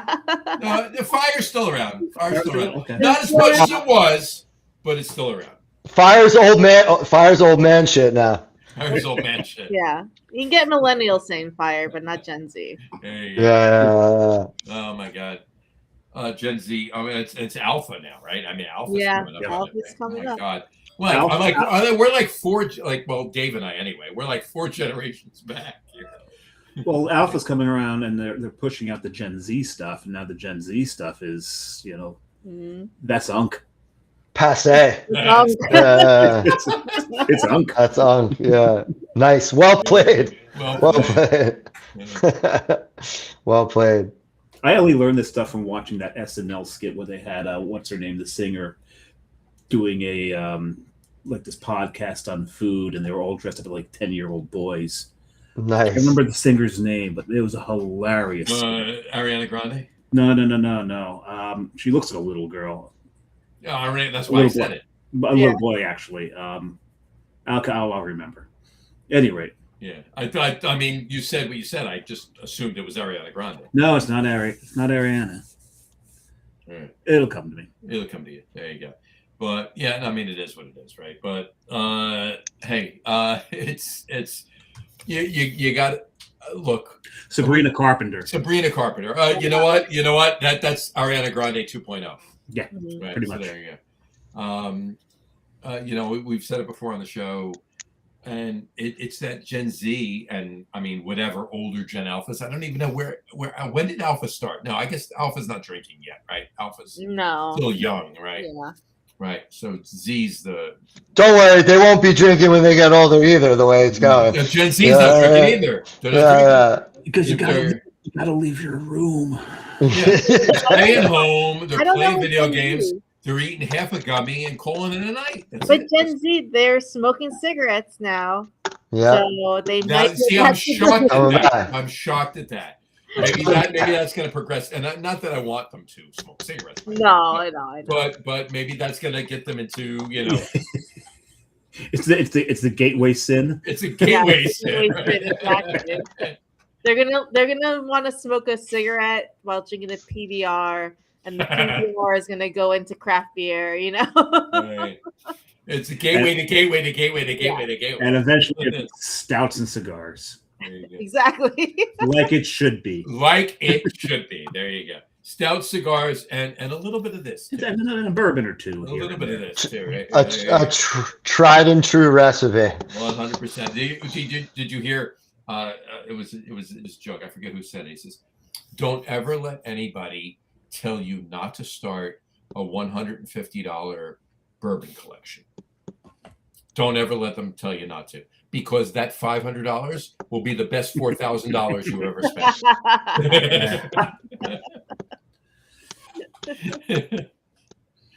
So anyway, all right. So what do you have coming down the pipe? What do you got? What do you coming up for the rest of the summer? So later in the year? we're like still catching up a little bit from the anniversary. So we had our 10-year anniversary, which was insane. We've never sold that much beer in our entire lives in one weekend. By the way, I apologize for not getting there. I worked that day, and everybody that I could have met there was there, drunk, and left before I got out of work. So. Yeah. We don't remember much of it, but we know we sold a lot of beer. So it was a lot of logistics to do the collabs that we did and line up the beers we wanted for that event.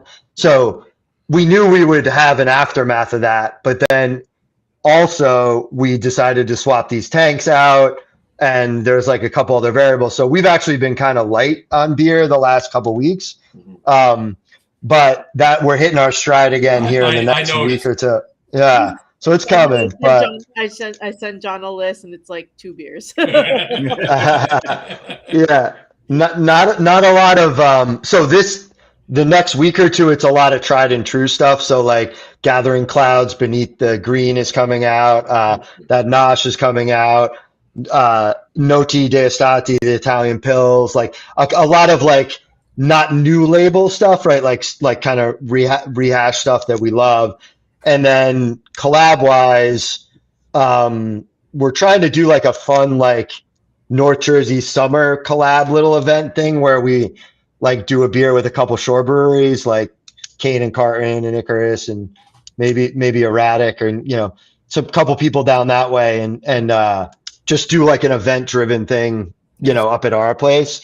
With a theme, like I think a cool thing from the anniversary was like the collab labels were all like themed out across the board, and it's kind of like Pokemon, right? You got to collect them all. So people liked to get the different labels and stuff and try all the beers. So we're going to kind of do a similar thing like that.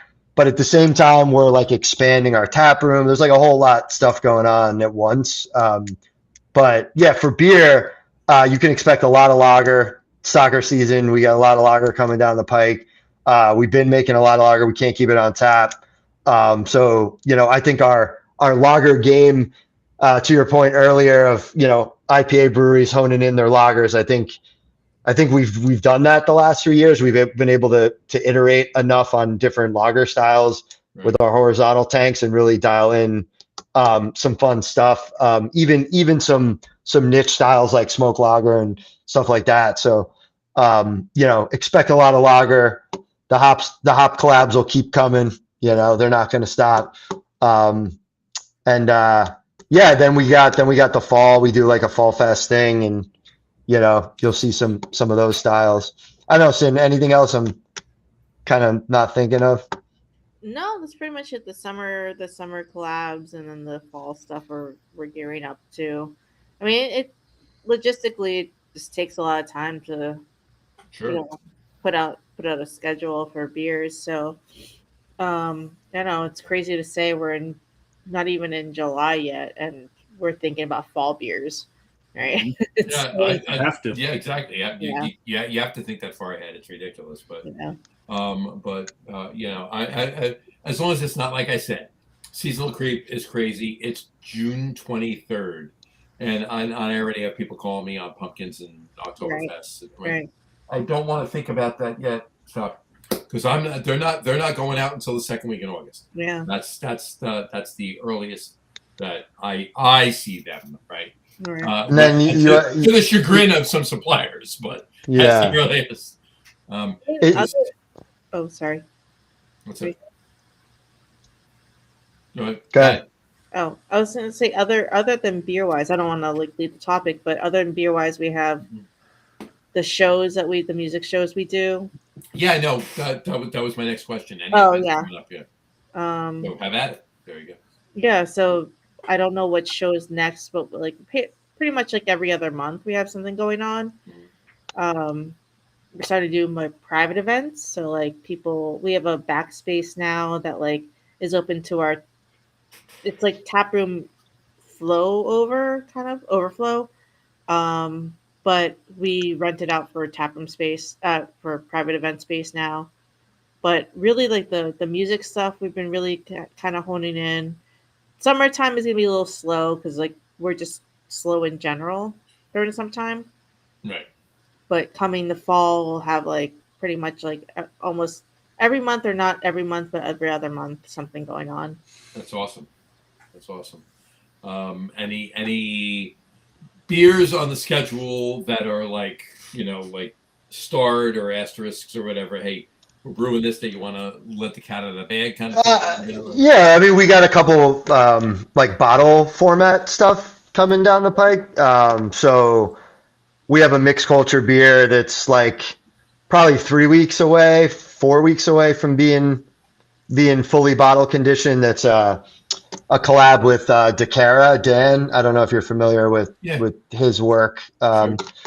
But yeah, that was a really fun project on it. So we have a barrel. It's sort of like our PH1, which is the name of the New Belgium's first mixed culture barrel, but it just never goes bad, right? It just like literally is your house culture. You better knock on wood on that one. So knock on wood. 10 years later, I got faith in it. You know what I mean? The house culture is strong in that one, but yeah, we don't do a lot of like mixed culture stuff, but we like to do like a release or two a year. And that beer was rested on whole grapes too. So it's got some wine forward characteristics. I forget the varietal off the top of my head, but they're from a vineyard in California. Oh, I thought it was a German grape. No, that was like the last one we did. I think you're remembering. But yeah, the German grape is that weird one. I never remember. It's like it starts with an A or something. No, I was gonna say G, maybe Gewürztraminer. Not Gewürztraminer. It's a red grape, but it's like that's 3 shows in a row now, John, that you've mentioned Gewürztraminer. That's somehow or weird. another, he keeps. You really want to make that grape happen. That is really weird. It's a really fun beer. I'm super stoked on it personally. And then we have some stout that we're gonna blend up and do some secondary on here in the next. We're trying to release some stout projects like more, like we were kind of at 1 a year clip. We did 2 1 year. We just did our anniversary one. We want to try to do 2 or 3 this year because our barrel stock we increased a little bit the last 2 years. So yeah, we hope to put out at least one more stout release here coming towards probably align it with are you familiar with like Melissa's Wings charity event that they do that Jose does? We'll probably try to line it up like for that. That's like a early fall type thing. Yeah. Early fall it is. So yeah, awesome. We got that coming, and then there's a couple out of state collabs we're working on. We've been really friendly with Jackie O's over the years from Ohio. I don't know if you're familiar with those folks. Love Jackie O's. Love Jackie O's. Yeah. Love Jackie O's. Really big fan of what they do. I've been out there. We made a beer. They have a little brew pub out there next to their production facility. You know, they have a a restaurant. We made a little collab on the pilot system out there. They took us around their barrel situation is completely nuts. I mean, the build, they have this separate facility for it. That's like the craziest thing. They let me sit in on their nail pulling session and their blending for that week. And like, I was like, holy shit, like there's like 3,000 barrels. I don't know how you know where anything is. Like, this is like, they take that shit really seriously. They make some of my favorite US like barrel aged stout. Same. But so the one brewer from the pub side is going to be in Jersey. He's got family out here. So we're going to do some beer here, probably something clean and then something stainless. And then hopefully maybe do like some barrel stuff with them too on the stout side. Cause they just, they make awesome stuff. They make awesome stuff. Yeah. We got a couple festivals that might turn into some collabs, here coming up. But we got to go to Rochester. We do like the Rochester Beer Expo every year up there. Cindy sells a lot of beer up into that market, so that's been a good. Upstate New York's been like good for us. We did it last year. We're gonna do it again this year. We do pizza party out in Staten Island at Killsborough. Staten Island. Yeah, Pizza party. that event's awesome. Yeah. So close to Yeah.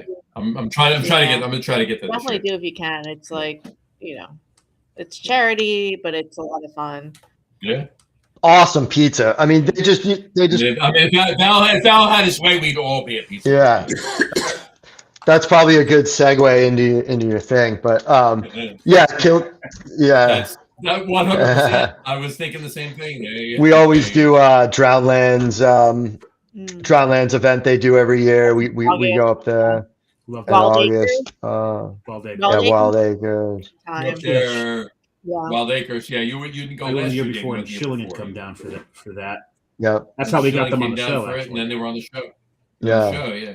Yeah, they have a lot. They've always had a great list of breweries that do that one. Pizza Party, the homie over at Killsborough is actually expanding. Sean's expanding the breweries, so like Human Robot's going to be there this year. Wayward great. Lane, who just did Logjam, like hosted Longjamming, they're going to be down there. So I think it'll be bigger and better than it's been too. They were like at low 20s breweries last year.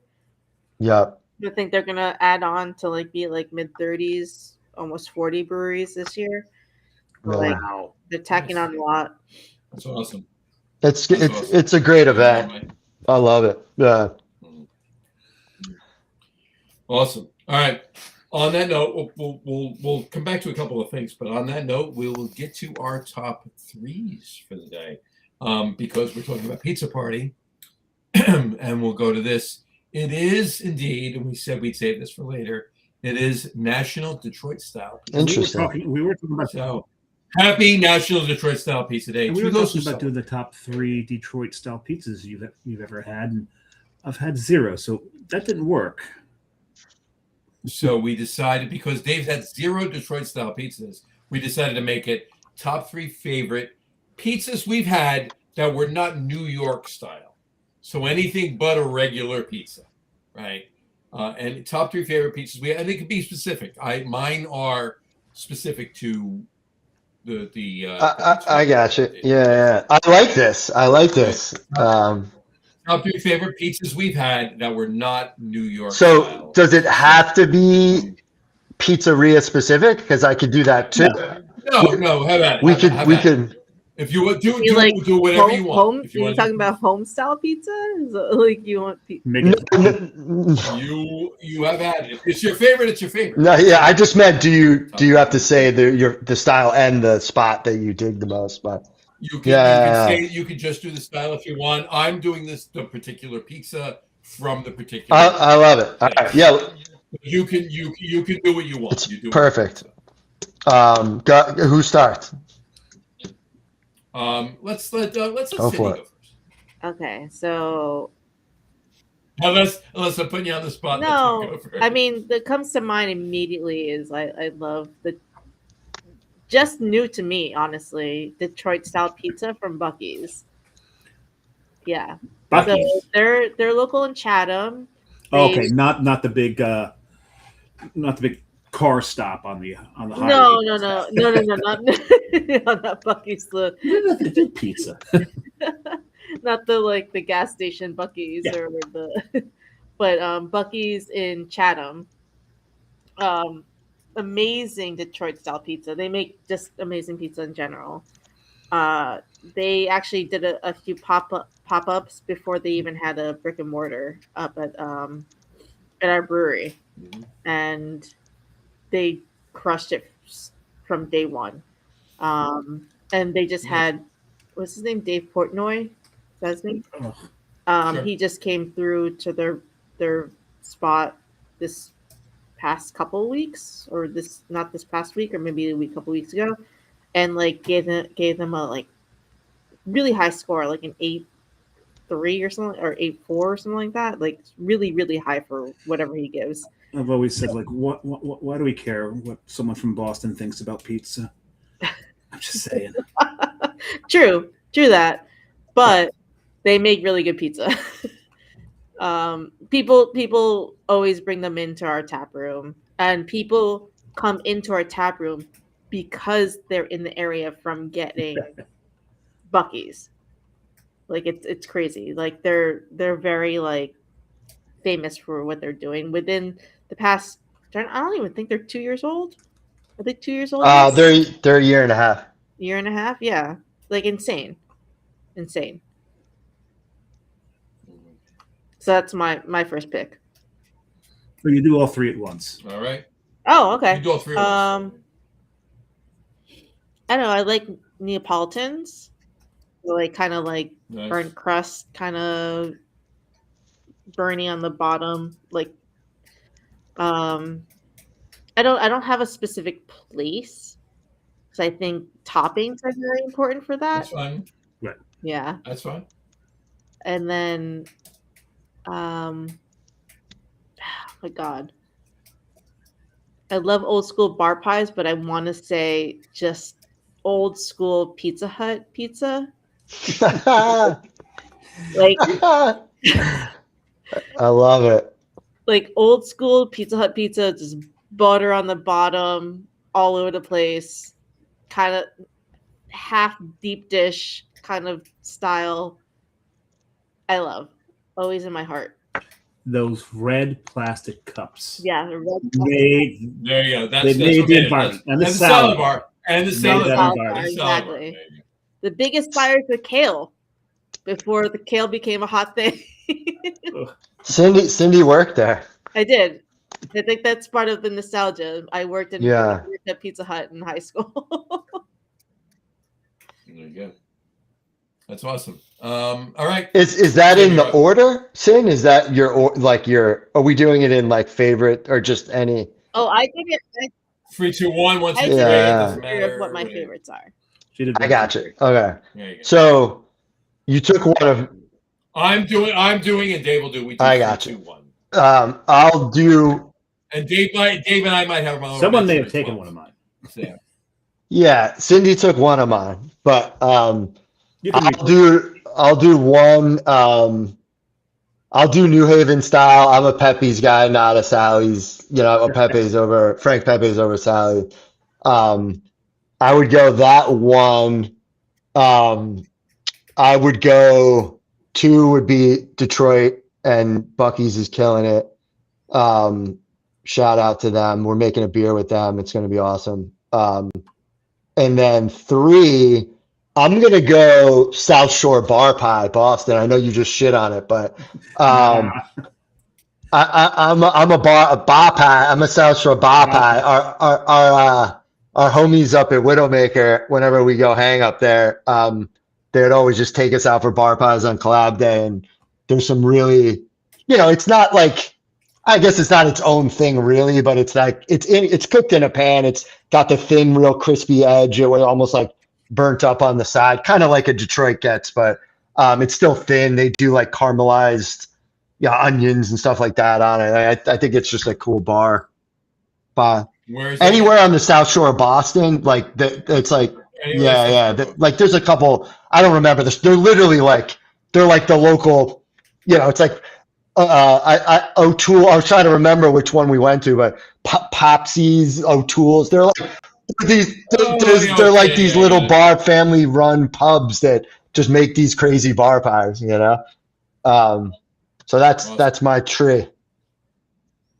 There you go. Before I give mine, I'll Samurai. finish my Portnoy statement. I don't understand why the pizzerias in New Jersey care about what someone from Boston thinks. I agree with that. I agree with that. 100%. That's the truthful statement, actually. The full. Yeah. Although I will tell you that this, and it's only because like the algorithms, right, on your Instagram or Facebook feeds when you're watching reels. All right, you watch one, you watch 30, right? It keeps popping up. It gets you, right? So it just keeps popping up, right? So I have noticed, like for a while years ago, he was very, very stingy with his ratings. He's getting a little more liberal with his ratings. Yeah, I think it's a bunch of like what I don't know. I don't really care about it that much, but look, it used to be if he chose to go to your place, that in and of itself was like, oh shit, he's going to your place. Now you're like on the map. He's been to every goddamn pizza place fucking in the tri-state area and in Massachusetts. So, and the ratings are so close together, it doesn't really matter. Like, it just doesn't matter. And one thing that I've said from like day one, and this isn't even Portnoy or pizza or anything else. This is movies with Siskel and Ebert. Yeah. This is anything. This is ratings on beer ratings on Untappd, restaurant ratings on Yelp, whatever. I'm not listening to what you say unless you tell me that you walked in there and sat down and there were mice and roaches crawling on the walls. I might not go to that. Right. John prefers Short of that, toppings. Exactly. Short of that, I'm rating it for myself. I'm still going. I very rarely do I let a rating stop me from trying something. Agree. Anyway, so I did have the one honorable mention, and that was the Meat Lovers Pizza from Pizza Hut from back in the day. Hell yeah. That was, I used to do valet parking. When you did valet parking, you burned a lot of calories, and a buddy of mine would go. Well, hold on. Where did you do valet parking? Was it I never actually. I worked at Bar A only a couple of nights. I worked mostly at Polo Club, which is now gone. The whole building's gone. Right. But we burned so many calories. My buddy and I would go into a Pizza Hut. We get a large. Since he was vegetarian, be half veggie lover, half meat lover. We'd both get the large salad bar, and we'd get the family order of garlic bread with cheese, and we'd house that. Yeah, How could you? That's just the two of us. Those breadsticks are the best. Oh my god, it was amazing. But that was one of my honorable mentions. Another one, and you brought them up earlier, and it was their what was it? The pear and gorgonzola pie from the Vault in Yardley. Oh, interesting. Yeah. John mentioned erroneously mentioned the Vault, but mentioned Vault, right? They make good pies there. They make great pies, yeah. So those are my two honorable mentions. My number 3 is because I was just there, and I just have to. Pizzeria Coppola is a small family-run pizzeria in Bellagio, Italy, on Lake Como. Oh wow! What is it again? Pizzeria Coppola, just like Francis Ford. Though the guy, the thing that really stood out about this place was the guy behind the counter, very large guy with his very small voice. And we just loved listening to him talk because you didn't really expect that voice to come out of such a large man. But they were also a bakery, so we did get some bombolonis from there and a few other things. But the pizza there was very good. It was, they used their baking oven, also as the pizza oven. It wasn't coal-fired or anything, but it came out looking like a coal-fired pizza. Very, very good stuff. I also, which is weird because the worst pizza I ever had in my life actually was also in Italy. About 10 miles from the Venice airport. Oh, That was just not a good pizza. Number 2 for me is Rhode Island Twins Pizza. Twins is like a square Pizza Hut almost, because it has that. It's baked in those pans the way they do in Pizza Hut, so that all that grease crisps those edges up. Mm. But what's neat about Twins is since it's Rhode Island, you got that huge Portuguese population there. You can get linguiça as a topping. Ooh, interesting. But I do recommend, if you do get linguiça, get another topping with it, because the linguiça will overpower everything. Yeah, you gotta balance it out. Banana peppers and linguiça together. Ooh. Work very nicely. My number 1 is, and this is a very non-conventional pizza place, Slim and Husky in Nashville. Interesting. What you do is you order either. All right, Pennsylvania, Italy, Rhode Island, and Nashville. We said non-New York. Right. Oh, I didn't know that. Right? Oh, yeah. Oh, you did. Yeah. Not New York style. Yeah. So but this is very. No, it didn't. But you can have a pizza that was a non-New York style in New York, sure. New Jersey. But I'm probably not. Pennsylvania, going to Rhode order Island. I want my pizza. I want my pie. I got you. So what was the name of the place? So you go and you just start off with the dough, and you either order a Slim or a Husky, small or large, and they're kind of like they're long and ovate. I guess would be. They look like a big capsule. Anyway. You pick what sauce you want on it. You pick what cheeses you want on it. You pick what toppings and they're writing this on the paper that the dough is on. Then they make your pie. That goes into the oven. It comes out. While it's in the oven, you go to the counter. You order your Nashville craft beer, and you take it and you sit down. And the way they've got this place set up, they've got it set up with picnic tables. So unless you've got a large party, you're sitting with people you don't know, which is awesome. Because you make friends. And we were actually sitting next to one of the owners, and their owners are Slim and Husky. And I looked at the guy and went, I'm taking it you're not Slim. Did you call him Stan? Did you call him Stan? No, I looked at him and said, I take it you're not Slim. He goes, yeah, you got that right. But these guys are phenomenal. It's not in one of the best neighborhoods of Nashville, but the rule there, they have it written right on the wall. Everybody is welcome. Everybody is treated equal. And I just love their whole business model. I love their whole attitude. I love that one of them is always there to make sure there's never any trouble there. They only hire from the neighborhood. I just love what they do. And it's a damn good pie, too. They use fresh ingredients, and you've got Nashville craft beer. You can't beat that. Was there Barrique? Not that craft. not to the point where you're because they're bringing in beers that's going to go with pizza. Barrique is not really, I would put at the top of my pairing for pizza. You're getting your Yazoo. You're getting Bearded Iris. You can do Bearded Iris. Yeah. IPAs. So. Yeah. All right. I'm up, I guess, right? I only have one honorable mention, as opposed to Dave's two. My one honorable mention is almost self-serving. I would have put it as an honorable mention if you failed to bring it up. 381. 381. Speaking of pairing Gorgonzola. Exactly. Oh yeah. We had the pairing Gorgonzola. We had a couple of Gorgonzola pies. We had the sausage and. We had a sausage and Gorgonzola pie. Never had that one. Sausage shallot, and Gorgonzola. I had the other fantastic sausage one. Yeah, my favorite was the Jersey Sunset pie that we had at 381, and it was pepperoni, pineapple, and sun-dried tomatoes. It's the only pineapple pizza that I actually like. Yeah. There you go. There you go. It was fantastic, but that was my honorable mention. So my number 3 is Luminati's out in Chicago deep dish. It's my favorite of the Chicago deep dishes. I'd be remiss if I didn't say that I do like the deep dish, and I found that out at an early age going to Pizzeria Uno.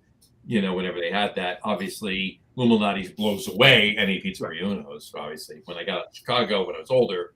anytime I get out to Chicago, I gotta have Illuminati's. That's my number 3. My number 2, Kinchley's up in Ramsey, New Jersey, on Franklin Turnpike. Specifically, their broccoli and fresh garlic brick oven pie. It's stupid. Don't talk to anybody within 5 feet of you until you get yards. Yards. Yeah, 5 yards of you. Yeah, there you go. But I mean, because they put a shit ton of garlic with the broccoli on it, but it's so good, it really is. And my number 1 is the Detroit style from Detroit style, specifically the Detroit style pizza with sausage from Pasquale's in Wall, New Jersey, right on the corner of 18th and New Bedford, right across the street from the high school in Wall, and it used to be called Dominic's. Now it's Pasquale's. But that Detroit style with sausages is banging. It's so good. I didn't know we were allowed honorable mentions. I have 2, if I may. You may. First one is Neapolitan from Philly, Pizzeria Badia. It's probably some of the best Neapolitan I've ever had in my life. Yeah. Right, Sin? It was unbelievable. They're really hype, like people know them, but it's a cool spot, really cool spot. And then out on the island, I've been out to Root and Branch a couple times for some hangs with some people, and they got a guy inside there that makes charred pies. Nico's charred pies. So if you ever take the worst drive on planet Earth and go out to the island that far to go check out Root and Branch, make sure the homie Nico is making pizzas out there, because his charred pies are unreal. Now that is I would say it's a New York pie, so that kind of doesn't count, but he does his own take on the charring of it. Which I think is cool. It's a Neapolitan, I think. It's borderline. It's not. It's a full size pie and not as Neapolitan-y in the middle. But like the pizza by Root and Branch, like the Staten Island pizza. I'm sorry, the Long Island pizza is it's like different. It definitely has like its own vibe on the sauce. Like it's got like a character to it that's a little hard to place on, like a little bit tartar. But it's a type of pizza that I think is really good. So check it out. Awesome. There you go. Sid, do you want to throw an honorable mention in there? Are you good? Not New York style. I don't know. I can't think of anything real fast. Yeah. I love bar pies too, but yeah. You guys brought up. I just forgot it now. I just forgot the brewery. One of the beer events. They up in Killsborough or no, not Killsborough. Drownlands. Drownlands. The pizza place, the pizza maker there. Yeah, it's good. Yeah. At Drownlands. That's really good. Good stuff. Yeah. I want to catch up on a couple of comments from Brian. About an hour ago, sorry, he said, better to make beers that are specialized versus just making an everyone beer to sell. Agreed. That's his theory, and agreed, absolutely. And he said his next beer is his English mild. He keeps going down in ABD now. He's bringing it down, and then he agreed with me. He says, "Love Kinchley." I'll have to check that spot out. I never heard of that. I'll have to check that out. Right, it's right. You go up Route 17. You get into Ramsey. You get off Ramsey in Ramsey on Route 17 on Franklin Turnpike. You go up maybe a quarter of a mile. It's on nice. You'll know it when you see cars trying to find places to park. It's that kind of popular. I love it. Yeah. Well, it is really cool that all these small pizza places can get hype like a brewery can get hype. Like what other cuisine restaurant is like type of food gets like hype like that. Like I don't think anything, it's not like the burger spot maybe, but like the best American grill spot or like, Ham, egg and cheese places. That's true. Sandwich stuff does get that way too. Yeah. Who just did it? Someone solved the whole war. I think they called it border dispute. They created a sandwich. Half of it is half and half. It's half Taylor, half. it's Half half. I was going to say the same thing. Taylor ham egg and cheese on one side, and it's pork roll, egg and cheese on Pork the roll, other egg and side. cheese. Isn't it the same thing? Isn't it the same thing? Same thing. That's the joke. I know. That's great. That's funny. Yeah, you'll have to do sandwiches on another show. Jersey, it comes more natural. We're North Jersey. I have no qualms calling it pork roll either. But Well, Yeah. we tell everybody. North Jersey. Johnny grew up just in Taylorham. I grew up in Pork Roll. I now live in Taylorham. John lives in Pork Roll. There you go. Nice. Exactly. Nice. There you go. Look, it depends on where I am. It depends on where I am. If I'm down here by me and I go in and I order Yeah. pork roll, egg and cheese. If I'm up in North Jersey, My I rule order Taylor ham and is cheese. I look at the menu. What do they call it on the menu? That's Right. what I'm going to order. That keeps me from getting in trouble. Yeah. And I'll be honest with you, there's a restaurant, there's a breakfast place right in Belmar. Fantastic. And I'll give them a little props because they're fantastic. We go there a lot. Comfy. It's right on Main Street. They have a couple locations, but right in Main Street in Belmar. It's called Comfy. Fantastic food there. Very ridiculously good breakfast. They have 2 different menu items on the menu. One of them, they refer to pork roll as Taylor ham. The other one, they refer to pork roll as pork roll. On the same fucking menu. There you go. That's Belma. Belma for you. Belma. Belma. They cover their bases. Yeah. Gotta love it. All right. What events you guys got coming up, and in the rest of this year, or even into the fall? What do you got going on? Events at our place? Yeah, I think. At your place, so that you're attending? Yeah, we kind of just rattled off a few external ones. I mean, we're going to Lost Taverns event. We do it every year. They do a big charity event for cancer. They raise a lot of money over in Pennsylvania. It's called Hops for Hope. Yeah, Cthulhu does that every year. Al goes out there. Yeah, I can't get away from Al everywhere I go. He's right next to me. But yeah, he does a lot of these events. He's a big pizza party guy too. But yeah, we're doing that. Well, there's another event I'm forgetting off the top of my head, but we do a lot of the sort of, we don't do a lot in New Jersey, but a lot like around like Jersey, PA, New York, that kind of stuff. And then internally, we're doing that summer thing. We'll probably make a weekend out of it. The collabs with the shore breweries. Do a little shore theme thing at the brewery. Have some music. We do like we didn't call it an Oktoberfest last year. It was just kind of like our fall fest that we started last year. It was the first time we ever did it. We'll probably do that again this year. Just kind of seasonal kind of take, right? Not just like Oktoberfest stuff, but just kind of like a seasonal gathering with some different beers that sort of fit that scene. We usually do music with that too, local folks, and then we do our. I don't have any. I have some stuff that's almost lined up, but I can't announce yet. But we try to do like, we have a series that's like essentially musicians that were in bands that are now doing solo stuff that were in punk and in indie and hardcore bands back in the day that now kind of do their own thing. And we put on sort of ticketed shows. We cap out at like 120 people. It's a fun room. Like Flounder does sort of like a similar thing with different genre of music. We actually have they use the same booking guy that we use. He's a good friend of ours. But he's got connections across a lot of different genres of music. So be on the lookout for that. We post everything on social, try to put out newsletters every other week or once a week. So subscribe to that. We're big on we're active on Instagram, not as much on the other places, Right.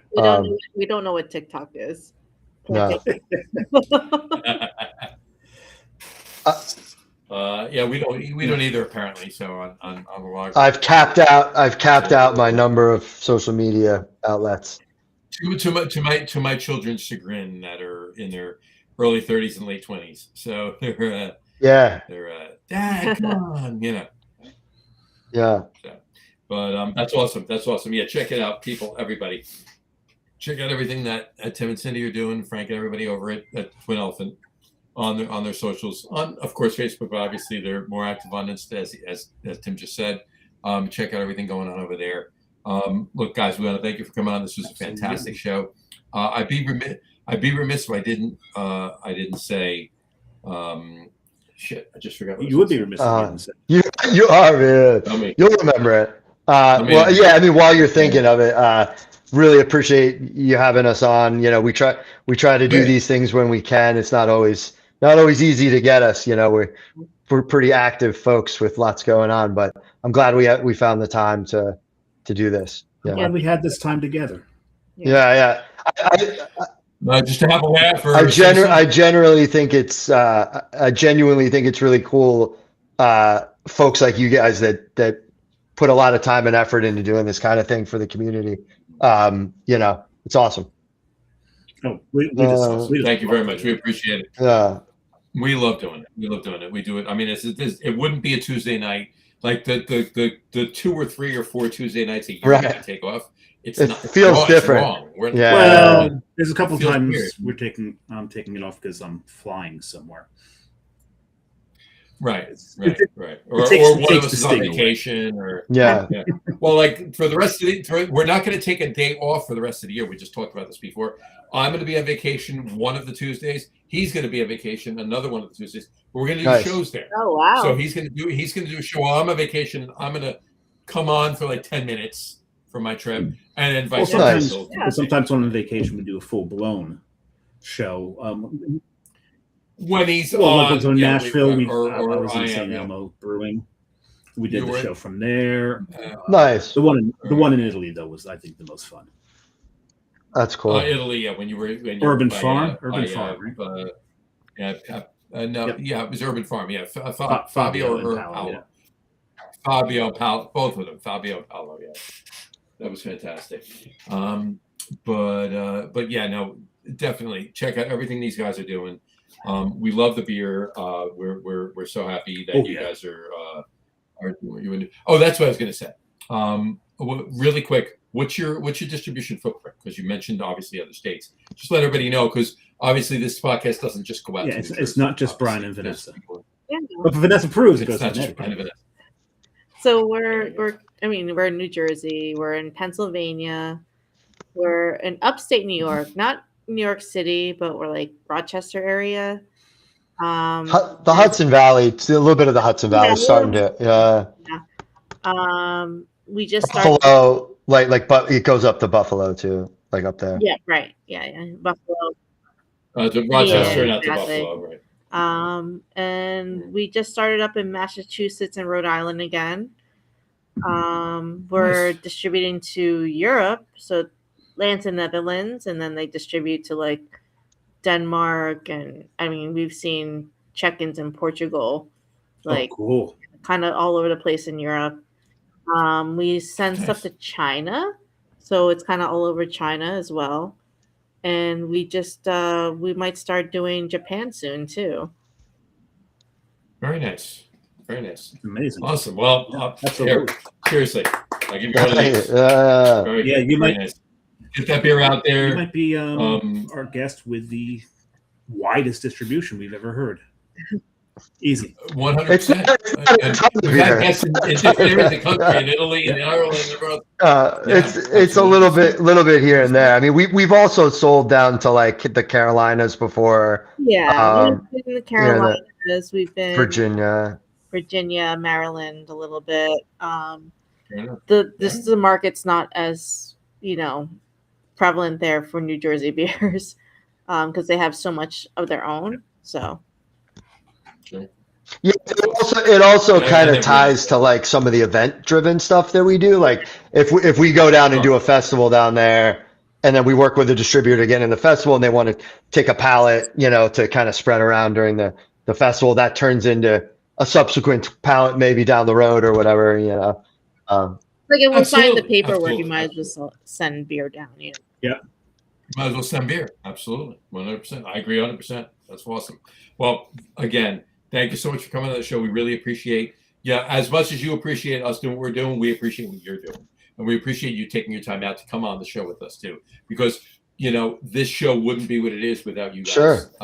And everybody participating in it. And it's fun and we enjoy it. And, we always say it's an hour to an hour and a half. Here we are, 2.5 hours. And I didn't even have a beer. and you, yeah, if I was drinking, this would be a 5-hour podcast because I don't stop talking. Yeah. You think Augie's bad? You get me on the podcast. I would have been kicked out of this room. This is the best. There you go. All right. Well, stick around. We'll talk to you for a couple minutes when we sign off. We want to thank everybody for watching, though. For today, we want to thank everybody for watching. And for those of you just listening to the audio podcast, thank you for listening. I can talk. Don't forget to visit our website, www.logrom.com. That's LAGROM.com. And please remember, like us and follow us on all of our social media, Facebook, Twitter, Instagram, and of course, our YouTube channel. All of them are at The Log Room. Remember, we go live with the video podcast on Facebook, YouTube, X, and Twitch every Tuesday night around 6:30 p.m. Eastern Time. And for those of you who just want to listen to the audio podcast, you can do so on our audio host Spreaker, as well as iHeartRadio, Apple Podcasts, Spotify, Odyssey, Audible, Pandora, Amazon Music, YouTube Music, iTunes Music, TuneIn, Podcast Addict, Castbox, Deezer, Podchaser, Listen Notes. Pretty much anywhere you can find an audio podcast, you will find the Log Room Guys Craft Beer Podcast. And if you haven't done so already, please subscribe to one or more of those feeds, and you will never miss a show. Again, thanks for following along with us. Have a great rest of your week. Have a wonderful weekend. Cindy and Tim, thank you so much for coming on. People, if you're anywhere near Chatham, New Jersey, get to Twin Elephant. Check out everything they got going on there. And if you're in Pennsylvania, upstate New York, Massachusetts, China, Japan, Netherlands. Not Japan yet. Portugal. Not Japan yet. China, Portugal, anywhere. You see Twin Elephant beer, get it. It's fantastic. These guys are brewing amazing beer. You're going to want to try it. Listening, go find their beers. That way they can get Italy checking. Paolo. Nice. Paolo, find the beers and get an Italy check, and then you can come on. Then you can comment on and come on the show and let us know what you think of the Twin Elephant beer. Anyway, all right. Thank you so much for coming on. We really appreciate it. Have a great rest of your week. Have a wonderful weekend. Cindy, Tim, we'll talk to you soon. Thank you. And take care. Thank you, guys. Cheers, folks. Now I'm hungry. I'm going through Bucky's menus here. I'm starving. I'm not really. Oh, this Cacio Pepe Detroit style pizza. Yeah, I need that. I'm telling you, man, they blew up. They're blowing